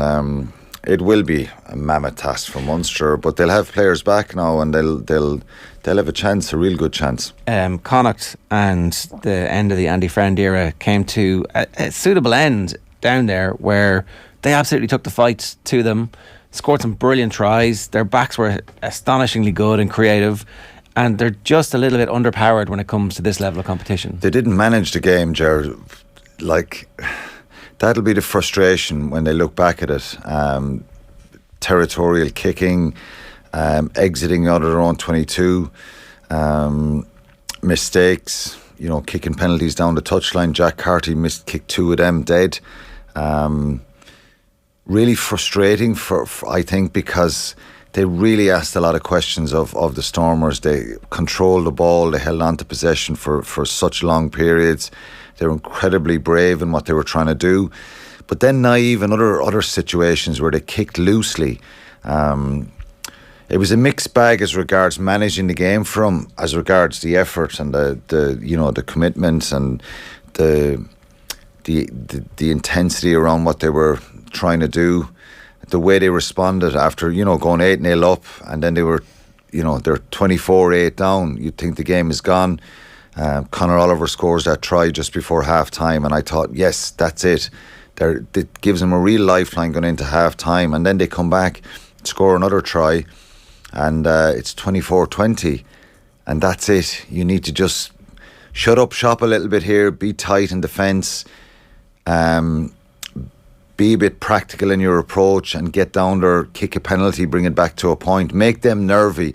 And they just didn't do that. They were a little bit loose at times, and defensively at times, when you think that the Stormers had 29% possession in that game and they scored 6 tries. Now that would indicate that there's individual brilliance there, which Manny Libbok, the out half, was phenomenal. He had a super game. He scored 23 points, 2 tries, and he was brilliant. But some of the balls, the kicking and the defensive line was just loose, and they allowed the Stormers to run back at them. And they're big men, and they have that bit of ability to step you and go through you. So I thought a couple of the tries they conceded were soft. They'll be disappointed with that. It's a shame, really, because it was a game there that I really felt at 24-20 that Connacht, they were asking all the questions here, and it was just small margins. Look, and it's hard, it's easy for me to say it here. They were brilliant, and what an end to the season for them as regards where they were, again, 3 months ago, under a lot of pressure, not looking like they'd be in the playoffs. They can look forward to next season with they're in Europe as well, and it's massive for them to be in Europe. The same way as for Munster, from a financial point of view, sponsors, all that kind of stuff, excitement about building a squad. It was a pity because, in the end, they got late tries, the Stormers, to put it to bed. But I thought, it was an opportunity lost for them. Where do you think Joey Carbery's playing his rugby next season? I think he'll be playing in Munster. Right. I think he's got to show a bit of grit now and determination to get back, show his quality. It's been a tough couple of weeks for me. I watched him at a lot of these games, and just looking down the sideline, he's bringing on water, he's bringing on messages. Really difficult situation for him. He needs a little bit of an arm around him, and that's the cutthroat nature of sport. Ruthless decisions against, a player here who I still think has massive quality, has become a little bit lost in a sense that he's out of the Irish setup. He's now not getting picked in the Munster 23. So look, I hope somebody kind of puts the arm around him and picks him up, teammates as well, because he's a quality player.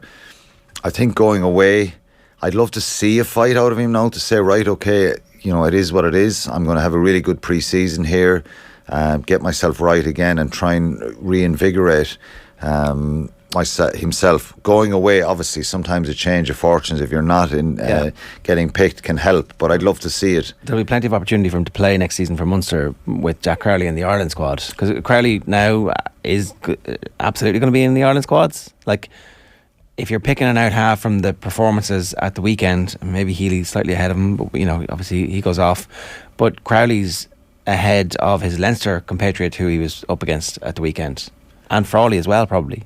Yeah, I think that the pleasing thing for Jack Crowley is, obviously it's a massive moment for him at the end. It's a massive moment for Munster. But I think overall, playing at 12, moving into 10, and he hasn't been his best. His 2 performances in South Africa, I think, weren't the best from Jack Crowley. But he's an undoubted talent. He's a real footballer. He's a physical player. Just look at the build-up to the drop goal at the end, the way he runs back and, knocks Harry Byrne backwards. He's got momentum. I think he's not afraid to be physical. He made some really good tackles in the game. So, he's still growing and learning, I think, Jack Crowley, and there's more to come. But that's a big moment for him. And sometimes individuals in sport need that to kind of kick on. Very, very talented player. Couple of quick comments for you. Owen Alcock says, at the end of the day, if Munster had lost, it would have been a tragedy. They were in control for most of the match. Choosing to kick for the corner showed intent and mindset, but almost cost them. Michael White says, Munster have probably done Leinster a favour. No complacency next week. Munster physically brilliant. Leinster too many unforced errors, knock-ons, line-outs, etc. Sharpen us for next week. I don't know how important this week. I don't know how important the defeat is. Like, it's just a downer in training for a few days and then they move on. Because I think it creates a bit of tension, a bit of anger, more determination. Not that you kind of would drop your standards. I don't think Ronan O'Gara would be thankful to Munster kind of poking the bear a little bit like this, but will it have an impact on that game? It does bring a bit of pressure on Leinster, and if it's used in the right way, it can fire them up even more. Very small margins at this level, Shane, and sometimes the mental thing of creating that edge. But look, Saturday will be a belter of a game, I think, against two heavyweights. But I think Leinster, look, very small margins. As I said, if Leo Cullen wins that game and Leinster win it, it's the best decision ever. So you kind of live by the sword and die by the sword. And look, inevitably, the run of matches, Munster had won 2 of the last 12. One of them was a Rainbow Cup match. It was just their day on Saturday, but they created their day over a period of time. Yeah, and I think the last number of weeks they've become tighter as a group. I think South Africa really galvanised them that trip. And I have one last one for you here. We've got time for. Has Antoine Frisch a chance of the World Cup squad? Asks Peter M. I would say so, yes, and I've been saying that for a while. He needs to probably, just tighten up in certain parts of his game. But he's a wonderful player, and you look at the end of the game, him cleaning out breakdowns there. He's not afraid of the hard yards, and he's the most similar player you'll see probably not just in Ireland but in Europe to Gary Ringrose. He's not at Gary Ringrose's level, but I think he has the ability to get there. He's a great elusive runner. He's physical, good carrier, and I think he has a chance. I think he will be being looked at for sure. Did any of the Leinster players damage themselves in the eyes of the Ireland selectors, given the fact that they couldn't upset the rhythm of Munster and that they get sucked into playing the game and allowing Munster to dominate the way they did? No. There's no player that played for Leinster at the weekend that would have damaged their Irish chances. I think it was an incredibly intense game, and that's the way it should be looked at. Credit to both sides, phenomenal work rate and tension and intensity to the game. So there's nobody there that kind of glaring mistakes and made had lots of issues and that played themselves out of contention. It wouldn't be viewed like that. Obviously, if it goes over a number of games, you start to look at that. But no, I don't think so. What about the Leinster players who weren't playing? Much better for them not to be playing in that game when you lose, when it comes to selection for this week. Well, if they were playing, it's unlikely they would have lost, to be fair, because they're top-class, world-class players. It isn't just good international players. There's world-class players there that the camera was panning to up in the stands. So Munster were given the opportunity, they took it. If they didn't, someone said to me on Friday, if Munster don't win this game, it'll be another disaster. It was like that game the end of May last year when Leinster, with a very much second stroke third string team, beat Leinster 35-25 in the Aviva. The last league game, proper round 18 last year, that was nearly worse. It's bad enough losing those big games, but then when you're beaten by a team like that, it was a really, really, really important game that Munster won that one. All right, so feeling pretty good about life, Munster fans. I like the fact that they jumped around at the end, and that's out of respect to how good Leinster have been and are. But you got to celebrate the victories. Yes, along the way. but I like the fact that Peter O'Mahony, the game face on, even Jack Crowley, the way he spoke at the end was brilliant. Yeah. There's no point in doing all that if you don't turn up in a final. There's no guarantee that they're going to be very much underdogs, but there's an opportunity there now, and that's what their focus has to be on. Yeah. All right, good stuff, Quinny. Thanks a million. Cheers, lads. We'll obviously have Alan's preview of the Heineken Champions Cup final a little bit later on in the week. But for now, if you want to get in touch, 0879 180 180 is the WhatsApp number. You can subscribe on YouTube if you want to leave a comment, youtube.com/off the ball. We're live there every morning. And of course, you can get us on your smart speaker by just telling your smart speaker to play OTB Sports Radio. The Red 78 will be a bit easier this week. Yeah. Definitely with Niamh and myself. But anyway, it's been a positive few weeks in the Red 78. There you go. What's rare is I know it has. It's been a massive change. We're turning our attention to hurling now. I'm delighted to say Noel Connors is with us for a slightly more difficult conversation. Noel, good morning to you. How are you? I'd like to say pretty good, but not so good. Where do we start? What is it about the round robin, and what? How do you feel about this whole thing at the moment? Like, where is Waterford hurling? That's a very, very difficult question to ask.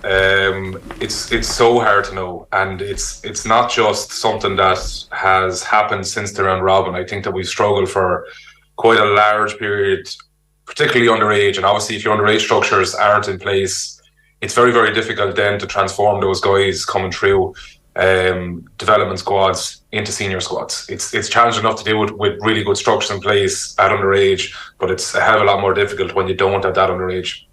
So I think that that's probably the starting point. The starting point is to try and, put some sort of shape on what underage structures are in Waterford. We've probably neglected that for quite a long period, and it's something that we really need to review. There was a strategic committee put in place there a number of years ago, and there was some kind of conclusion and outputs, but I don't really think they were implemented in any real meaningful way, and I think that's really important.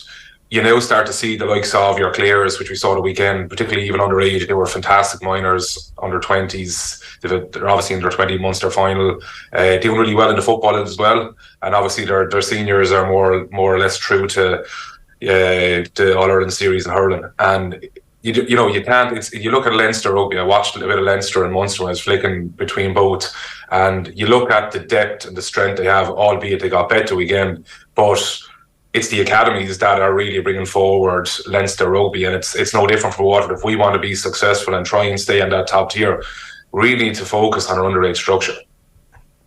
Because I haven't got a chance to read all of Anthony Daly's piece today, but he's like, at some point you have to stop just blaming the manager for what's going on. And it did feel like there were young players coming through at a decent clip when Derek McGrath was in charge, and obviously there's like really good club hurling, it seems.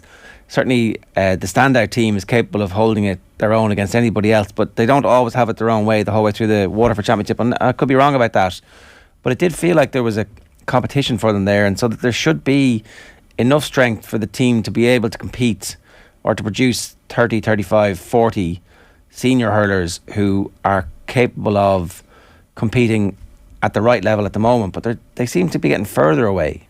Yeah, and like even what you just said there, Ger, like there's so many different parts to that like scream out at me. Like Ballygunner going for 10 in a row, and like that's not on Ballygunner. Like they're doing everything right underage, and at like primary school level, they're putting in Trojan work, and they're starting to see the benefits of it. I don't know, last year when I looked at some of the results, they were beating club teams within every stage. If it's the group stages the whole way through, they were beating most teams 10 plus points on average. Sorry, I thought they were getting a bit more of a game than that. They're obviously not. No, they're not. And like that's not a Ballygunner thing. That's not a negative on Ballygunner. They're doing what they're doing right. But it's probably for the rest of us now to try and fill that void and try and bridge that gap. And again, that's a generational thing where you have to put it up in like starting like we have an academy under fours. And you have to start at that stage and try and build it up. So you're talking about missing maybe a 10-year period. And I would be very mindful of the fact that might actually happen at Waterford, where we actually are struggling. Like I was looking at some of the stats. So since 2015, we've played minor. We played 26 matches. We've won 5, we've drawn 1, and we've lost 20. So that's 19% return. Since we won the All Ireland under 20 in 2016, we've lost every game since. Like, that is not a good return for Waterford hurling. And obviously, again, we talk about the pathways onto it. like if you're not winning underage, it's very, very difficult to inspire lads to go and play with the senior setup when it's so demanding on persons. And like the reality is, if you're going to commit to 35 hours plus a week, you need to be winning. You certainly need to be competing, but you need to be winning. I think on average this year we scored like, I think it was like 17 or 18 points on average with no goal in the first 3 games. And that's not going to do it. So, and again, as you said here, it's not down to the manager. It's down to the underage structures that filter the whole way through. And then you would hope that you'll have a successful senior team that can compete. That might not be down to the manager, no. But what is down to the manager, I guess, is the style of play and the decision making in terms of man marking and that sort of thing. I was listening to James O'Connor speaking on Off the Ball with ourselves after the match, and he was talking about Waterford not playing to their strengths, and he said the players look confused by what the identity of the team is. So do you feel like that's the case? And if so, who's that down to? Is that down to the manager or the players? Yeah, look, I'm very mindful of the fact that I would not necessarily blame the management or indeed the players. The reason for it, that sounds like I'm not blaming anyone, but I'd be mindful of the fact that these are lads that are really trying hard to be successful and to win. Also with Davy, like Davy is probably putting in 70 plus hours a week trying to get the team to perform to the best of their ability. We've seen like what he can do against Limerick in the first round, and I think that that's what he's trying to emulate every day you go out. Bearing in mind that we've had a massive turnover. I think since 2019 we've had 18 fellas leave that team, and I think I kind of listened to it briefly. I didn't listen to the whole thing, but like Jackie Turtle was on last night on the Sunday game talking about like leaderless. Like that's a very kind of harsh yardstick to hit people with when you consider the fact that Jamie Barron is probably the oldest there by maybe a 3 or 4 year period, and he he would a 3 or 4 year period because of so many people left maybe 3 or 4 years ago, and a lot of the other lads are quite young and inexperienced. And the reality is for Waterford hurling, and it's always been the case, we don't necessarily have the depth. Even go back to the days of like your Dans, your Kens, your Owen Kellys, your Milans, etc. The reality is like we had like maybe 17 or 18 players that were at a standard to play at inter-county senior level. We've always struggled with depth. So when you consider all those things, this league basis is never going to really work unless you have, as I said before, a really developed team with 35 fellas that are willing to play and able to play every day you go out there. And that's the reality. We even look at Limerick where we look at their bench and you're saying, wow, that's incredible. But even now with the likes of Sean Finn been out for 12 months, you're kind of saying, who's going to fill that void? And Limerick are not going to be as good as what they generally are on the basis that he's gone. So I think you have to be mindful of so many different variables. It's easy saying pointed at Davy and matchups, that type of thing. But the reality is he's the one that trained every night. He's the one that's watching all the matches. He's the one doing the analysis. The matchup, I guess, the one that was in my head was Darragh Lyons marking Tony Kelly. Tony Kelly obviously has a field day, and the argument was made yesterday that Lyons perhaps better utilised as a midfielder or a half forward or even a wing back maybe. So maybe that was the matchup that I was thinking. Look, it's not easy to mark Tony Kelly, let's be honest, but was Darragh Lyons the right man to put on him? And the other side of the question is then who do you put on him? The obvious thing is you say, oh yeah, you don't put Darragh on him, but then like who do you put on him? So it, like, I understand the point, and like again, as you said, Shane, like it's very easy, like say, who marks Tony Kelly? Is it who keeps Tony Kelly quiet for 70 minutes? It's a very, very difficult thing to do. If you can kind of keep him quiet for 30 or 40 minutes, you'll be doing particularly well.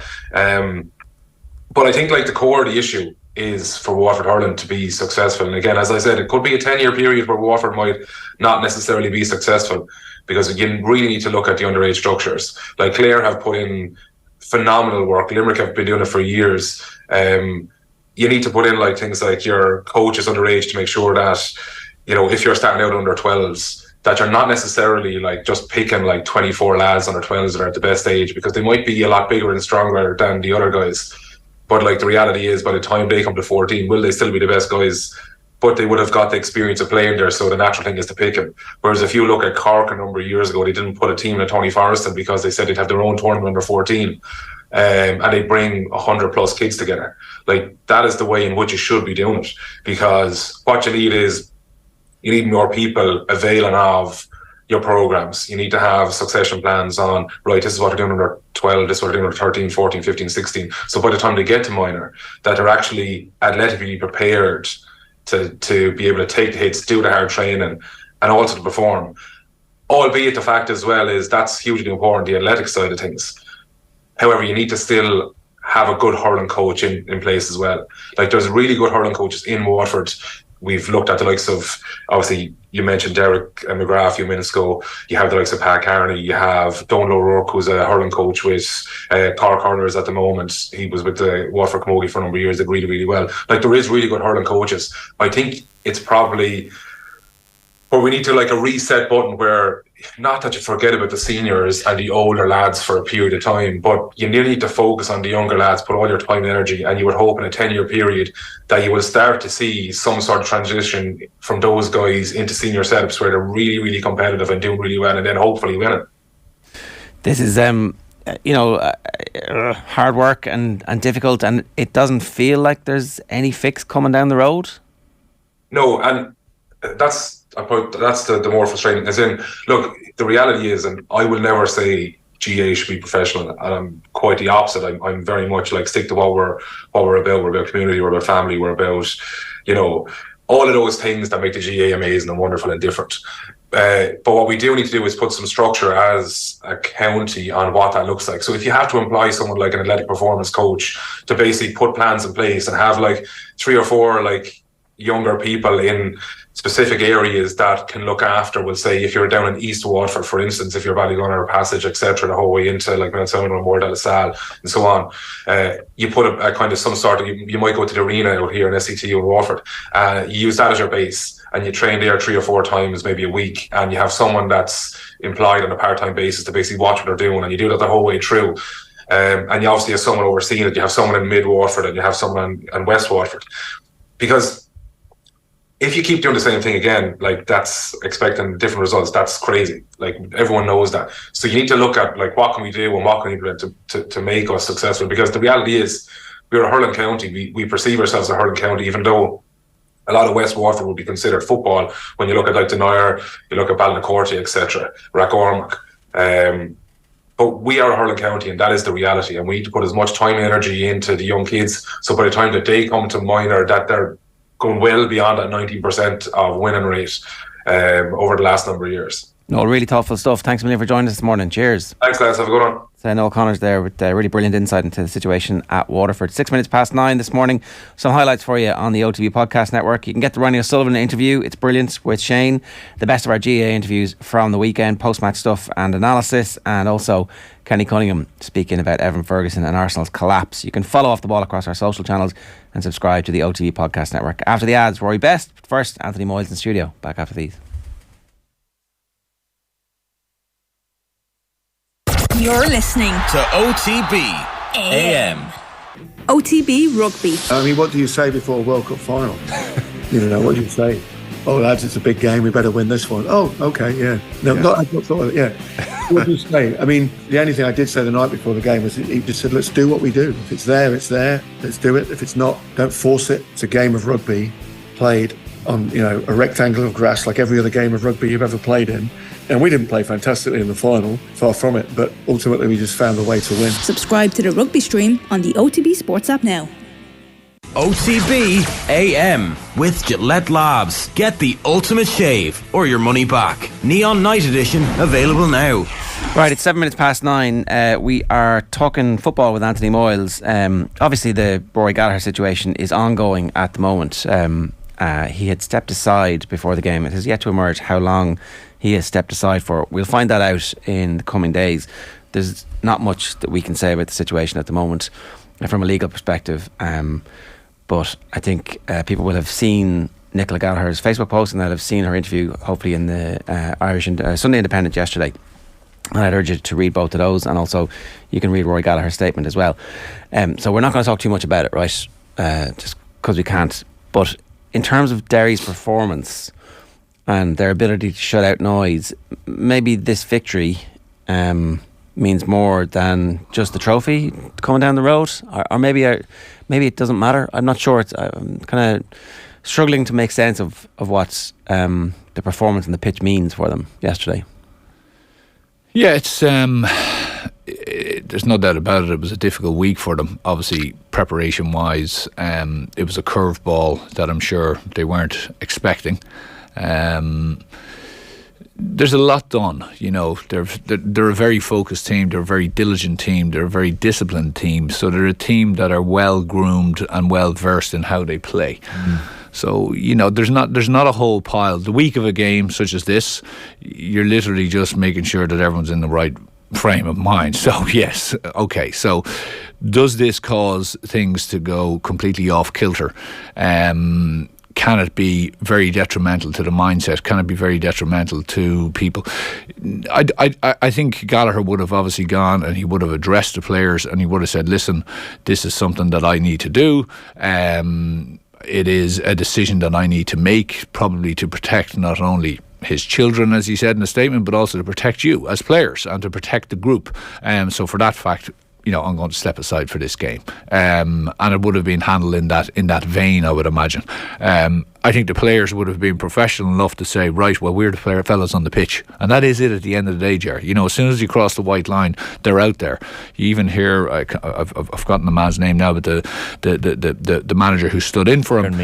Kieran Mina. You know, and he said, I couldn't even get an instruction onto the field. Such was the vigour and the noise and the clamour and the intensity of the game. And really you are, like, I mean, you know, I know, you know, the famous Jim Gavin thing of, well, if you're shouting in at players during a match, you know, you haven't told them what to do pre-game and they're not really ready. So I think when you go up the levels and you're playing at that type of level, they know where they are. You're empowering the players and you're trusting the players on the field.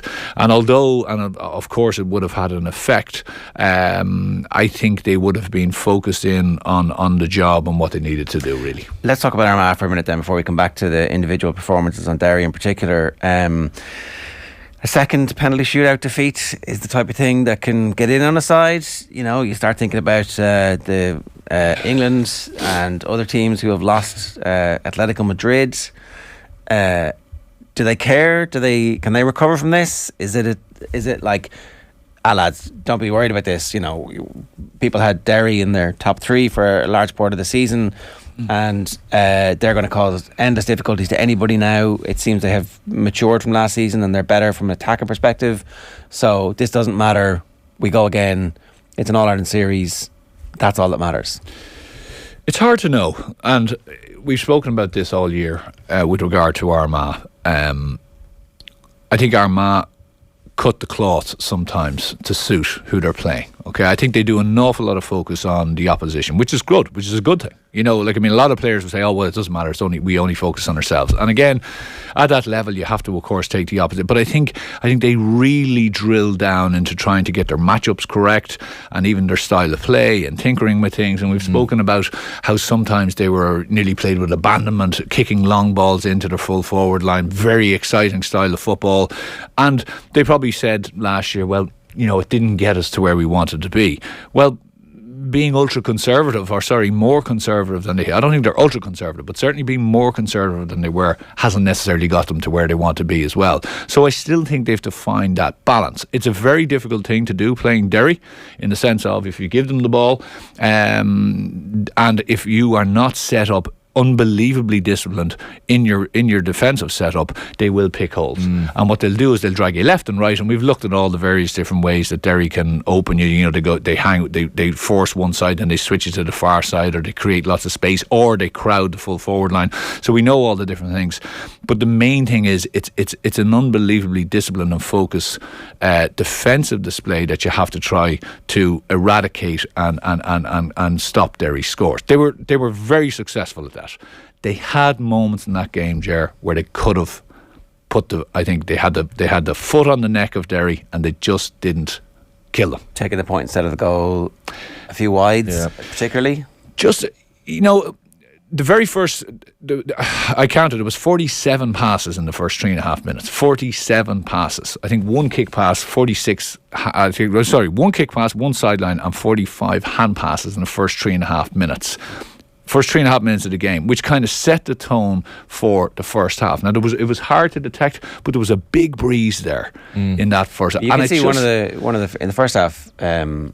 there's a ball that looks like it's going well wide of the left, and at the last second the wind takes it. And I think McGuigan takes a free as well, and it kind of drops short. You could just see that the breeze that was against. So I just felt that again their conservatism cost them in the end. Now there's a very thin line between what you need to do there to be disciplined and to be set, and then throwing the shackles off a little bit. You know, and you can get caught between two stools, but definitely the Charlie O'Byrne, the opportunity he had at the end, again, that's nearly a mindset. It's kind of, we're in this bit, take the point, whereas goal is on. You know, Ryan O'Toole on it and just head down and go for it. Yeah, and probably, you know, at that stage you're saying, because at the end of the day, you're into the All-Ireland series, right? You do have the backstop. Now, you can't go into the game as well with that kind of mindset and just say, of course you want an Ulster final. But I just felt at the margins. In extra time goes, sure, this doesn't matter. We're going to, you know, like, obviously both sides can do that, and then... Yeah. And again, I thought they had the foot in the throat of Derry in extra. Like, Derry looked like Rocky-esque. Like, they were literally out. They were gone. It was like one more punch, boom, and they were down. And they just gave them a sniff. And to be fair to Derry, they took it. And I thought there was only one side really winning the penalties. You know, I didn't feel. I just thought, well, Derry are going to take this. You know, Armagh have Galway, Tyrone, and Westmeath in their group. Yeah. Not easy. Jesus. Well, it's hard to know what the story is with Westmeath. Like, we thought that they were going to use last year's Tailteann Cup to springboard, to get up to Division 2, to guarantee themselves Sam Maguire for, you know, or get as close as possible. But then they just haven't performed at the level that we thought they would. Armagh will have Westmeath at home first, I think, as well. So at least you get that game out of the way. Maybe get a win. Once that happens, they've qualified. Yeah. Do you know? Yeah. Yeah, they need. Well, it's sorry, without disrespecting Westmeath, because I'm sure Westmeath are waiting in the wings for them.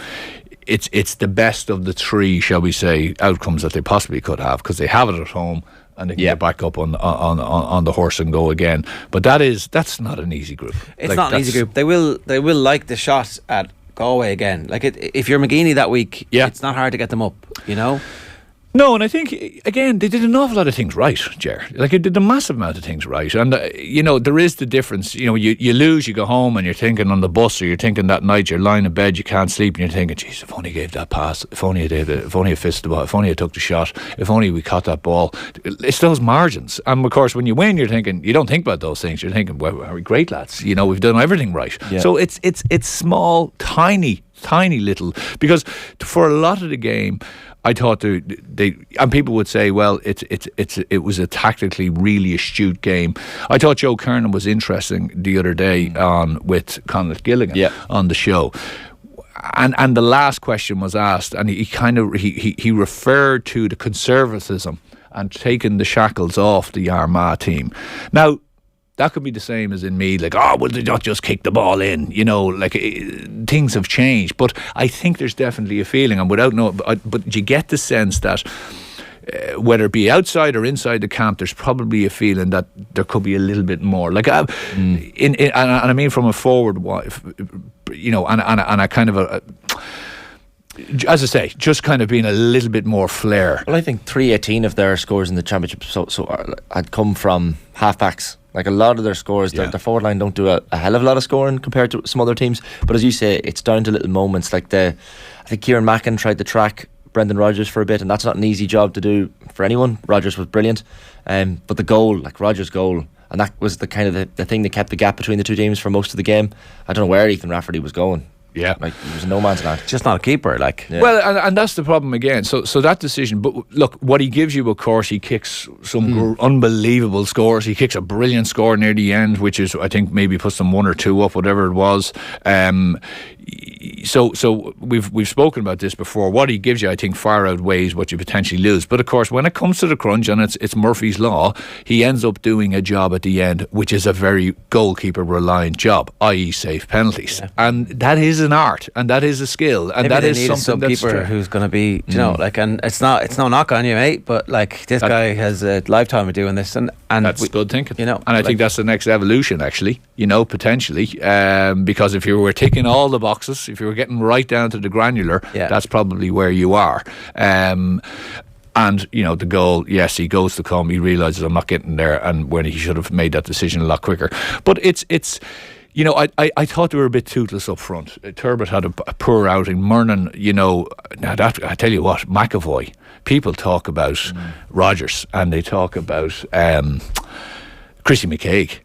But he looks about 12, first of all. I was kind of saying, but he had an unbelievable game because Murnan was all like the week what they did against Down, which was those crossfield balls, and they really put balls in on top of the square to cause panic. Wasn't even considered because of the power that they have back there. Lynch in goal, of course, but McAvoy I thought was really, really good. They have a great full back line. Look, Derry will be happy. I don't think Derry were at their full tilt. I really don't. I thought as well maybe the week hampered them a little bit, but I didn't feel they had that same amount of energy. I thought they were a little bit off. I thought Glass was, even though he came into it right at the end, I thought he was quiet for a lot of the game. But look, Armagh will dust themselves down. I thought McGeeney spoke well after the game. I think he was interviewed by Ashton. I think he spoke well, where he just said, and he's that type of fella, McGeeney. You know, he it hurts him. Very even-tempered. Correct. Doesn't necessarily show it. Will be absolutely hurt inside, no doubt about it. But I think he will get them to a point where he can use it as fuel for the next day. You'd imagine so. Like the kind of last performance as well, he probably wasn't being utilised to his best degree, but then at the end he comes up and he scores. We were mentioning it earlier, the penalty was ridiculous. But Glass is only 25, McGuigan's only 25. This Derry team aren't going away anywhere, you know. No, I would have said Glass is much older, but no, he's not going away. Well, the catch before that, you know, when he goes up in midfield at a really vital time for the kick out, and he goes up and plucks it, and even just driving on, like McGuigan last year, if you remember, he got injured, he was targeted a lot. He was showing his ability, but this has just been like, I mean, he was everywhere. He was back in the full back line, picking up balls. He came out around midfield. You know, his point scoring and the backing of himself is just fantastic. Did the better team win on the day? You know, again, I think it was just such an arm wrestle that, you know, you weren't saying one really blasted the other one out of the way. I thought Derry were a little bit off, and I thought Armagh, if they had Armagh were very inefficient. Yeah, shooting efficiency, Derry were much more. Really inefficient. And here's the thing, if they shoot, you know, an extra 15-20%, then it's a 5-6 point win. Like, oh, that was brilliant. But you can't trust them not to miss those. But I think also their selections at the start, you know, I think they went conservative, Ger. You know, they didn't start with their full complement of what you would have thought of. These are our scoring forwards. So again, you know, a half-back gets those shots or gets into those positions where he's not normally accustomed to, and he either dishes it off or has a go, whereas a forward would say, and I just thought, it felt to me that they said, right, what we'll do is we'll contain them and then try and hit them, and it just didn't get there for them. Let's move on to the Dubs. So they're still shuffling their deck. Still not entirely sure exactly what their best starting 15 is, but they do have strength and depth, and I think there's no issue with Jack McCaffrey, or at least certainly Desi was playing it down afterwards, comes off early enough, and they said it's just a minor injury, so presumably he'll be back at full tilt. He is a game changer for them. You see the difference between him and Mannion being in the team, and Con in the team fully fit. But can we read anything into this? Like, Louth were, you know, very intense, 15-20 minutes, and then it's game over. Yeah, I'd say McCaffrey twings a hammer. That'd be my guess, my amateur guess. Just look, but even though he still kicked the point when it was, because he was like, oh, I'm out of here straight away after it. I thought Louth, you know, they brought a lot to it at the start. I thought they were hanging on just purely because of Dublin's intensity. You know, even the scores that Louth got in the first kind of 10-15 minutes, a couple of the frees, the tackling was borderline whether it could have been a free or not. Dublin were hunting in packs. They were very, very tight. They had a sweeper in place. They had a 5-on-1 for the goal they scored, the first goal they scored. Yeah. Well, and that came from, you know, Louth actually won the kick out, but then slipped it up, and men had gone beyond. I can't remember who had it, the six. Men had gone beyond, and then there was a little hand pass and it got intercepted and it was goal on. What, you know, it's kind of crazy. I'm looking at it. They conceded 110 in that spell, Louth. You know, which is probably a 10-minute spell. Like, that's it, game over. We've seen Dublin do this before against really, really, really top teams. Absolutely. Did it to Mayo, did it to Tyrone. So maybe they're back. I don't know. Well. There's two things. One, and this is a kind of a broader conversation. I know Mickey Hart had said, "Oh well, anyone who looks them back in camera, they're great lads and they're all very smart," and he's right. But I think at those times, I sometimes feel if you're in that situation, if you lost 2 or 3 out in a row, right? Does the keeper just say, "Listen, we're putting as many bodies right literally on the centre circle," kind of type of thing. We're just going to put it, and we're just going to make it an unbelievable battle out there. And if we lose it, we just all run back as quick as possible. Yeah.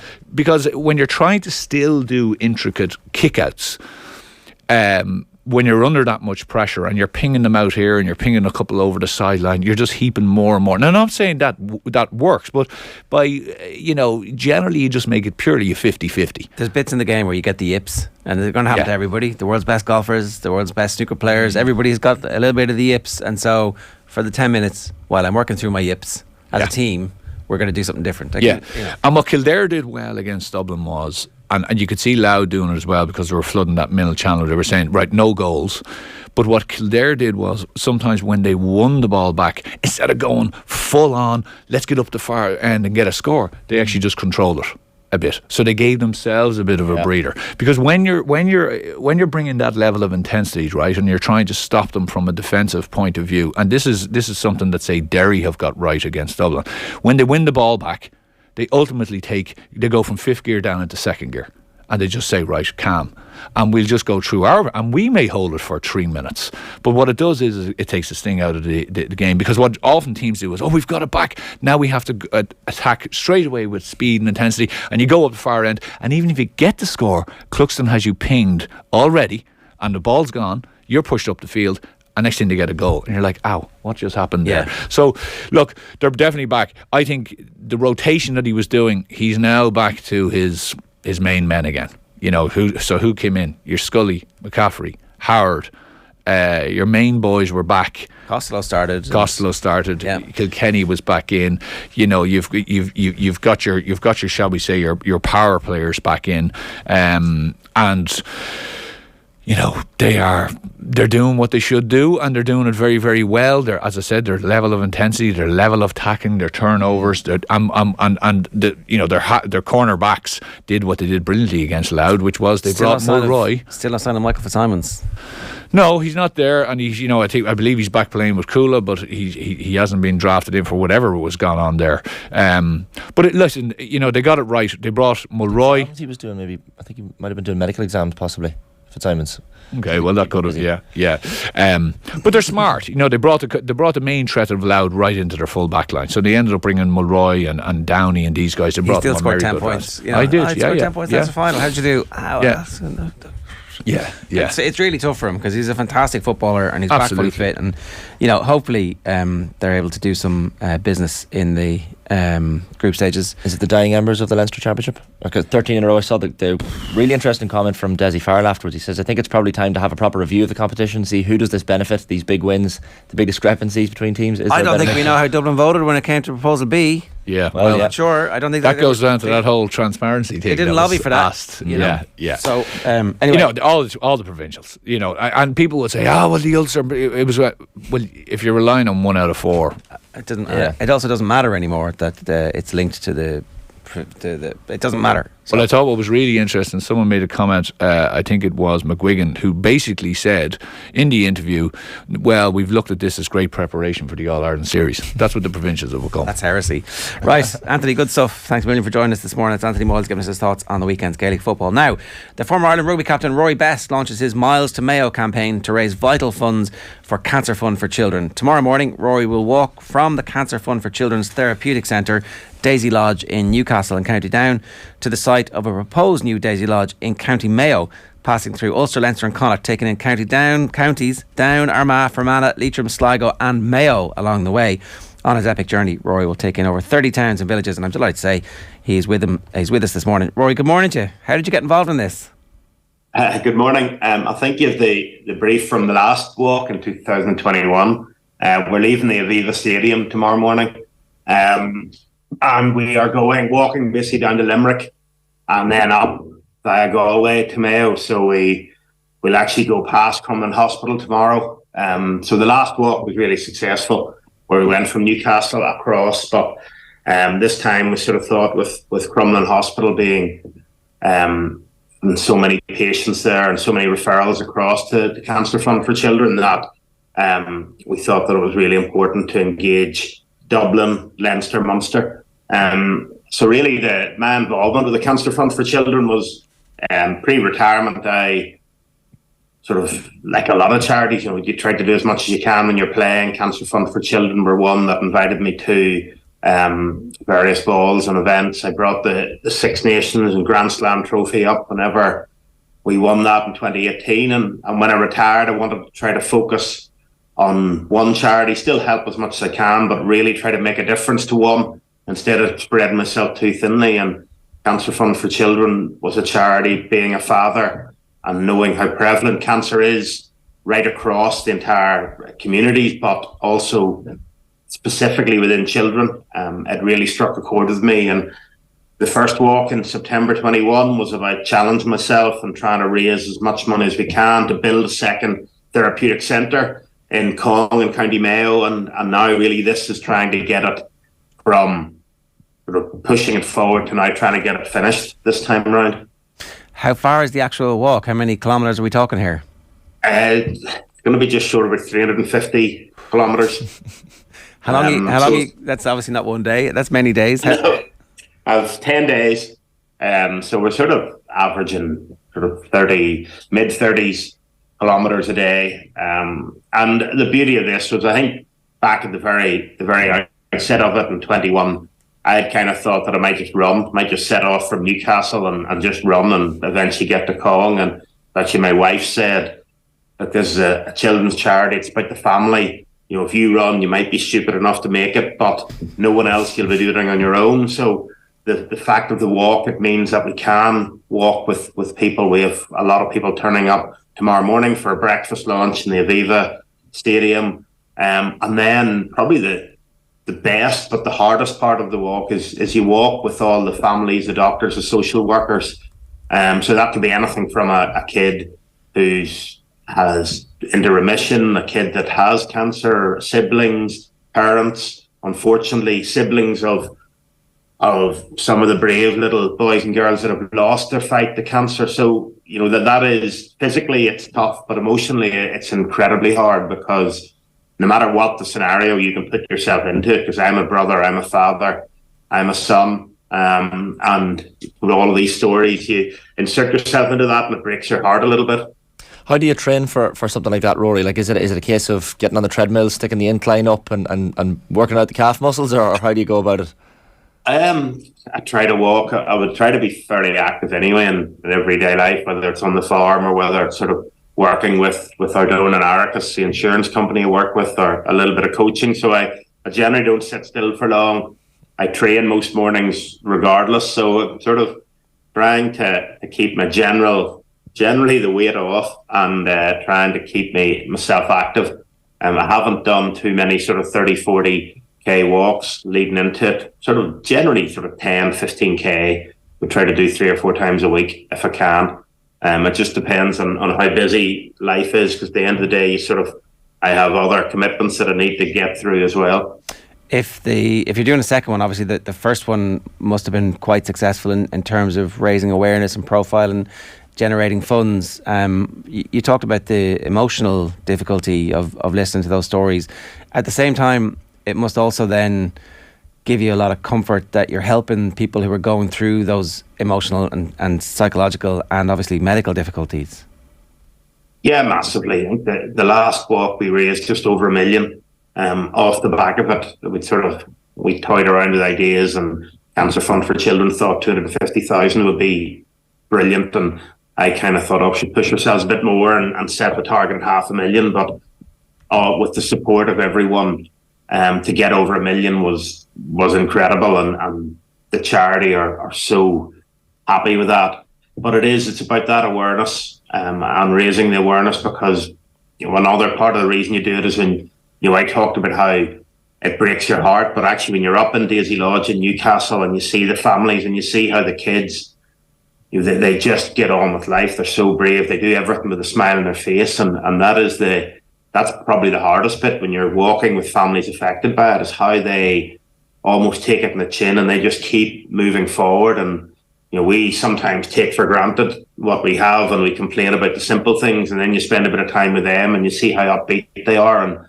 And they help me a lot. They help me a lot with coming out of retirement. You feel a bit sorry for yourself, but they make you really appreciate what you have.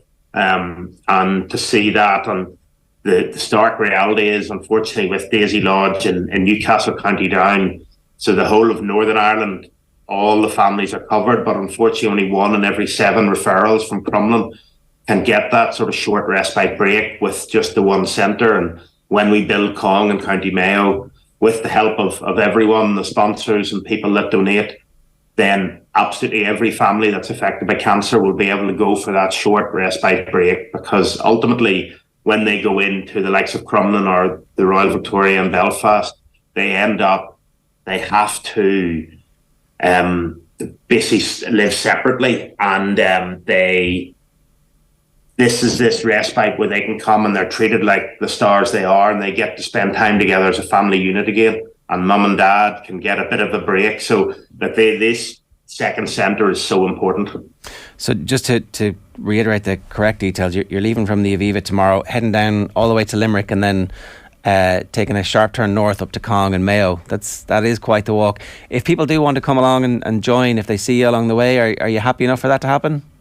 Yeah, absolutely. rorysmilesToMayo.com is the website, and that'll keep track of where we are, keeps track of how our fundraising is going.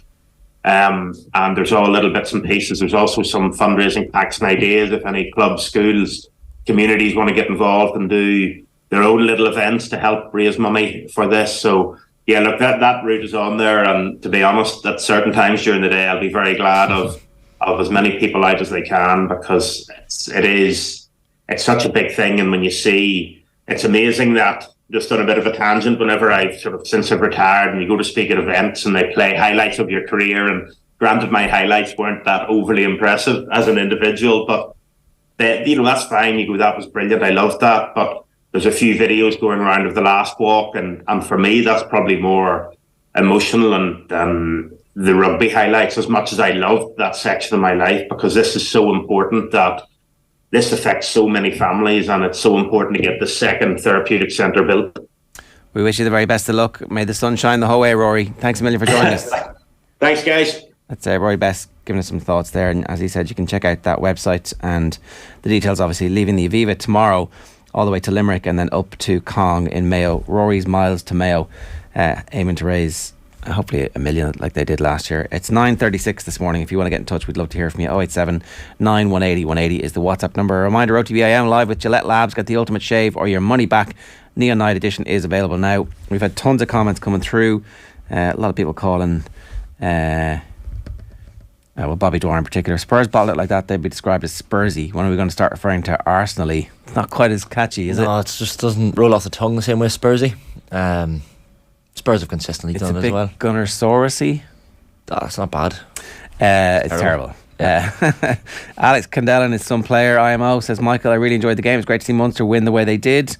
The Ulster final was excellent, says Michael, but penalties is an awful way to decide a final like that. It's not. It was brilliant. It's not. It's brilliant. Nothing to. Obviously, the calendar dictates they had to finish on the day, but even so, I think get rid of all these replays now, because you could get a replay and it could tarnish the whole thing. Some team could go out and win by 7 or 8 points, and people are like, maybe we should have just finished on the day. Had that one moment.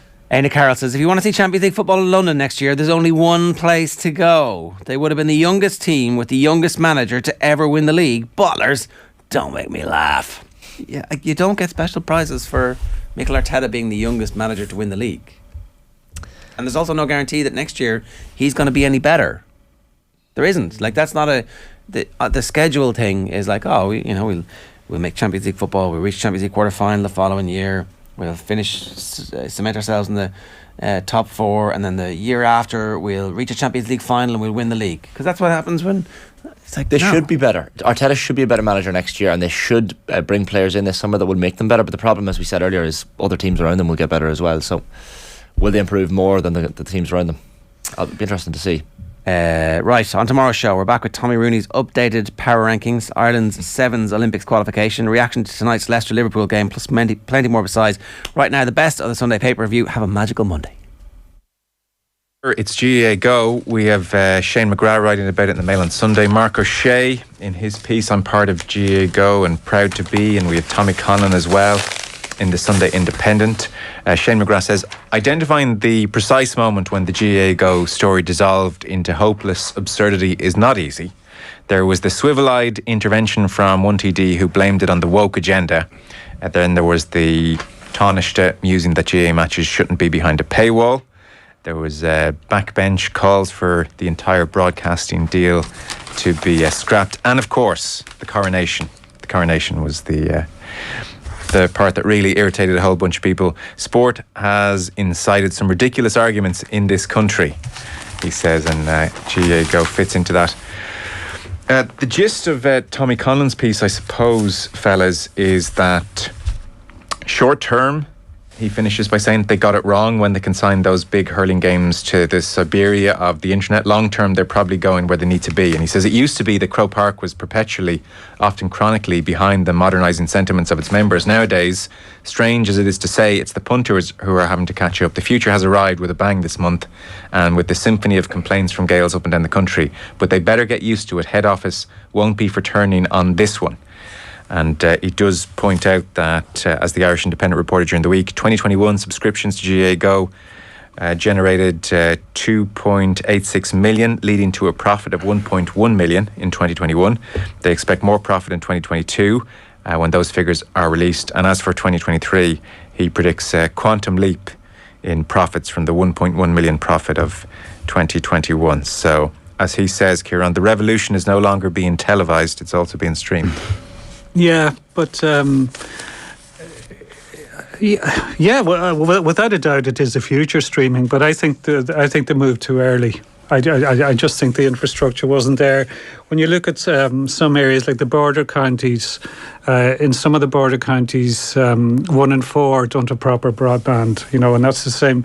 There's similar stats in some other rural counties, and even counties that have broadband. It can be not that strong, so that you have a lot of buffering and a lot of glitching, and there have been complaints about that already. And even though this was announced, was it last October, Brendan, it was announced, I think, these things always creep up on people because people don't pay any attention to a lot of stuff. Like even I find this with the football championship change, the amount of people who are suddenly going, 3 teams can go through, and there's been announced for once. Because people, it's only when you're suddenly looking at it and you go, what? So I do believe that genuinely people sat down and expected to watch Limerick beat Clare, and they're going, what the hell's going on? How is this not on TV? And I think, the politician stuff, there's a lot of populist crap. And, a lot of politicians do jump on this because it's an easy win for them. And a lot of the coverage around this has been based on that. But I do think that there are legitimate criticisms. I think it wasn't made clear, how cosy a deal this was with RTE. I think, and how, you have Dee Forbes of RTE and Declan McBennett are directors of GAA Go. I think there is a reluctance to pay when you're already paying a TV licence fee, that people feel they're already paying RT and they're paying them again for this. There isn't enough of an acknowledgement that it's been a very tough winter in terms of the bills people have, there's been coverage everywhere, the rise in grocery prices and fuel, etc. And already, I think there's a crucial difference between this and the Sky deal. A lot of people already had Sky Sports. Because a lot of people are, Catholic in their sporting tastes. They watch soccer, rugby, GAA, golf, whatever. So, but this is an extra subscription. A lot of people already have Sky and BT Sport they're paying for. They already pay for Netflix, maybe Prime Video and something, maybe Spotify. They have a TV licence fee, and they're asked for something else at a time when they're quite stretched. And it's just seen as another bill. And also, a lot of people are not familiar with casting. I think that's another reason they should have waited until it was a TV app like Netflix on most TVs now, that it's easy to access. They've made it kind of hard to access, and people don't like being challenged that way. Yeah, to Tommy's point about the flipping of the nature between the GAA and its punters, how the GAA was always cast as this oil tanker that was so slow to turn around. And I remember even the debate going back to the opening of Croke Park and how quickly in the end that happened. I mean, it took decades, but it happened really quickly in the end. And from that point on, I've just got this sense of the GAA that it is moving quicker on things. You add in the GA go on top of the change to the championship structure that you mentioned, Kieran, the moving of the calendar from its traditional mooring points. There's been a huge amount of change, like generational change on a number of different areas in such a very short period of time, and it is unsettling for people. I mean, progress is fine and streaming is the way of the future and all that, but it's so much change to people, and you're right about it. Like, you know, people aren't used to the championship in April or early May. They're not used to it being streamed. They're not used to it not being on at a certain time or at a certain station or whatever. It's a lot for people to take in for floating voters. And I think there's also a bit of, I can see the frustration from hurling, because it's generally accepted the hurling league is an absolute waste of time. So the hurling championship is all that matters. And also the Leinster Championship is definitely not what it was. So it really is a large part of the appeal, or, you know, the only big deal for hurling people is the Munster Hurling Championship before the All-Ireland Series. And the fact that 2 games that turned out to be, nobody can tell in advance, obviously, that the games will be as good as they were, but Cork and Tip and Clare and Limerick were as good as games as we've seen in years, or haven't seen, as the case with many people. So that has led to huge frustration. Just a fine one on it, Joe. I'd be very curious to see the numbers, because I haven't seen any numbers yet. Like, I know it's mentioned there about the Profits GA go made before, but Paul Rice, you know, in your paper, Brendan, used to go into the Sky numbers regularly, and generally they were about 10% of what a game would get on RT. So if a game, you know, most games would get 350 to 400,000 on RT. They would only get 35 to 40,000 on Sky. And I can't imagine GA goes getting anywhere near that number. Well, that's a very good point in hurling, and it goes back to what Donal Cusack was railing against during the week. I mean, the example in all this in sport that's been held up for years is the example of cricket in England. After that 2005 Ashes series, which I think was the last one on terrestrial TV, the Freddie Flintoff one against Australia with the iconic photo where he's, you know, commiserating with the Aussie player. I mean, that was cricket at its height in England. They subsequently went behind a paywall and they earned bucket loads of money, and yet participation numbers were going off a cliff. And then you talk about the need to grow hurling, Donal Cusack and other people, the need to grow hurling, get it beyond the traditional counties. You know, there was pieces in the papers during the week about concerns for Waterford, that, you know, where are they going to be in a few years' time when their current team starts to retire en masse. We look at a county like Kildare that has been making great progress as well. We've all been blue in the face talking about and listening to people talking about the need to grow hurling. How do you grow hurling if, like you say, Kieran, it is literally a limited number of games in the Munster Championship specifically that really grab people's attention, and maybe then a few in the All-Ireland Series. So you need to be careful about it. It's not just about the technology available and how you interact with the public. It's about the access. Vincent Hogan's piece in the Independent yesterday was exactly that. Right. He had people quoted in it saying, you know, maybe some there was an elderly person, I think a GA, long-time GA administrator or something, said, it's not about the money. It's not about the money. I've paid lotto tickets, a membership, I've contributed all my life and I don't mind contributing. It's about access. And this comes back to the ticketless scheme as well, at turnstiles as well. Like you said, Kieran, it just feels like the train has left the station a little bit early for a large swath of the association. I remember a couple of years ago, Joe, UNESCO announced that hurling was joining the list of, I think it was called protected cultural activities. And how big a deal the GA made of that this was great and it would show the worth of hurling. And at the same time you're doing something which when you really only have a handful of counties and you know, you have 5-6 real good matches that you can depend on every year, and 3 of them or 2 or 3 of them you can't see. UNESCO, what took you so long, said hurling. You've been asleep at the wheel. Declan McBennett was on with Brian Dobson on News at 1. Declan McBennett, the RTE Group Head of Sport, and Tommy Conlon quotes from that piece. So, for instance, Tommy says, Dobson grasped the nettle. Were the hurling matches chosen because they do attract big audiences and they will drive subscriptions to GAA Go? McBennett, no, absolutely not. And I've heard that stated over the past 24 or 48 hours. I don't know about that. I have to say, Now, he did explain Limerick Clare was moved Saturday to Sunday because of the Great Limerick run, but Dobson replied, one can see a perfectly reasonable incentive here on the part of GAA Go to pick for the pay-per-view matches that will attract strong audiences, drive subscriptions. That's not an unreasonable proposition. Declan McBennett says it's absolutely not unreasonable, and I can understand where people are coming from, but it's not true, is what he says. Can I just make a quick... Well, can I... Sorry, go on, Joe. Yeah, sorry. There's just a key point, I think.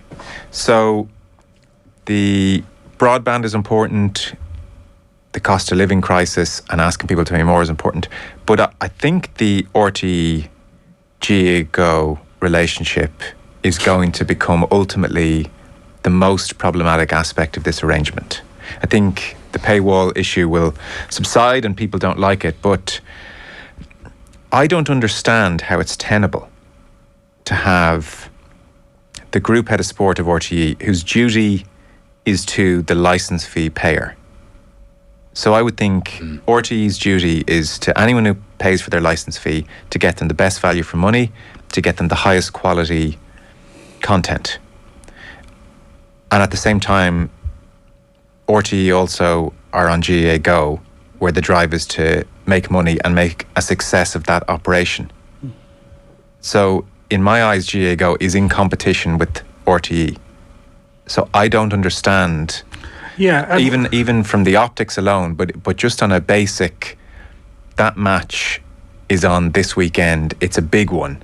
Does it go on RTE or GAA Go? I don't understand how RTE, and by, I don't want to make it just about Declan McBennett to be fair, but I don't know, by extension, him and RTE by extension, how can they fight tooth and nail for the big hurling match to go on RTE and then also be fighting tooth and nail for GAA Go? There's too much of a conflict there. There is, and it's a curious relationship because, like, think of it as well, or it's definitely an unusual arrangement. Like when this rights, the next rights issue comes up for negotiation, you know, when the contract is up and it has to be renewed, or you're looking for other bidders. Like it looks like, you know, Peter McKenna gets involved in those negotiations. He's the director of GAA Go, and Declan McBennett is the director of GAA Go and also head of the RTE Sport. If they're still in those positions when the rights renewal comes around, how can that be? You know, doesn't that look very odd? Like you've been working together in tandem, basically as partners and fellow directors for years, and now you're supposed to suddenly come into a new meeting where rights are up for negotiation. That is definitely unusual. And I know the GA dismissed a lot of the Virgin Media statement, but I thought there was a Virgin's version of what had happened around the last rights issue. But there was a line in that about that RTE have signed up for a lot of rights and for sports, but they don't really have the space for them. And I think that there might be something to that. That you look at, say, rugby. If RTE do a deal for rugby, they're not just doing Ireland senior team, because they're getting the women's team and the under-20 games as well. And you're trying to fit everything in. And it's the same with soccer now. They're showing the women's teams. They're showing underage teams that they're using to show. They just show so many League of Ireland games. And they're not sport channels exclusively. So suddenly, often I think, and also because the change, this is a crucial one, the change in the GA calendar is a part of this. Yeah. That it's harder for the GA, for RTE to fit in games when you come into the climax of the soccer and the rugby seasons, and they're already contracted to show a lot of those games. So you know, something has to give there. Well, and on that, on the amount of stuff that RTE have, I mean, go back 6 or 7 years when News Talk lost the radio rights as well, and I know you guys weren't happy about that at the time, and that was, I remember everybody, a lot of people, and myself included, would have been thinking, that's a pity, you know, it's a different voice on the championship as well. And in terms of TV rights as well, Sky Sports was a different voice, regardless of access issues as well. And we've had a narrowing of access of broadcasters who are putting out content on the All-Ireland Championship across broadcasting now, which probably isn't a good thing either. Sky barely got a sniff of a Munster hurling match. And that was issues for them. I'm sure they're looking on now saying, so hang on, now that RTE and the GA are running it together, Munster hurling's all over it in the early weeks. What about that point? How problematic, Brendan, is it that RTE on the one hand are duty bound 100% to the licence fee holder, and at the very same time when certain matches are up for grabs, it's in their interest with their GA Go hat on to funnel it away from the licence fee payer? Yeah, I honestly hadn't thought of it like that. I think it's a very interesting point, because I always remember one of the first games, it might have been the first game that Sky Sports had, was Kilkenny-Offaly in a Leinster Hurling Championship, which was an absolute turkey shoot. Yeah. And that issue did hold throughout their rights period in the GA on a Saturday night. So I think it's a very, very good point that should be answered. Yeah, because if you're a licence fee payer, do you feel totally confident that everything possible was done to fight for the best hurling match that weekend? I think it's a fair point. Again, it's not something I had actually thought of, but it's a very interesting way of looking at it. I just don't. There's too much of conflict there. Like, who are they fighting for? GA Go or the licence fee holder? That's it. Yeah, no, that's why I was to say it's a very unusual arrangement. And and it's funny, you see a lot of disgruntlement with the costs of the licence fee with people. But then I've seen people saying, "Oh, GA Go is quite reasonable," but like, it's half at full price. It's half the price of GA Go. And if you want to watch single games, with a lot of people, if you look at the GA Go schedule, there's only 3 or 4 of those games that you want to watch. You know, they wouldn't really be interested in a lot of the others. So, but if you want to watch individual games, €12. So it is. I just don't think the timing was right. Maybe down 5 years' time, it would have been far more acceptable that between price arrangements, between broadband access, etc., between people's familiarity with casting. But I just think they got a bit run ahead of themselves with it. Is there any way back as well? Yeah. Do you know, once you've gone down this route of GA Go, like League of Ireland TV or whatever, that's it. Well, I guarantee you next year, RT will have the big Munster Championship games. I think they'll. But even in terms of future TV rights deals, how do you go back to the market now? What happens? GA Go, is that kind of becoming part of that? Will that become part of the furniture? I think it will. But that's the point. So, are you reducing the possibility of income from other areas as well? Other people getting involved. You know, it's interesting because, like you said, Premier League, you've Sky, BT, Amazon, and yet in recent years we've had RTE in one guise or another. It's an interesting way it's going. Well, we'll watch this space. Brendan, you were at the Aviva Stadium yesterday for what turned out to be the best Leinster-Munster match in...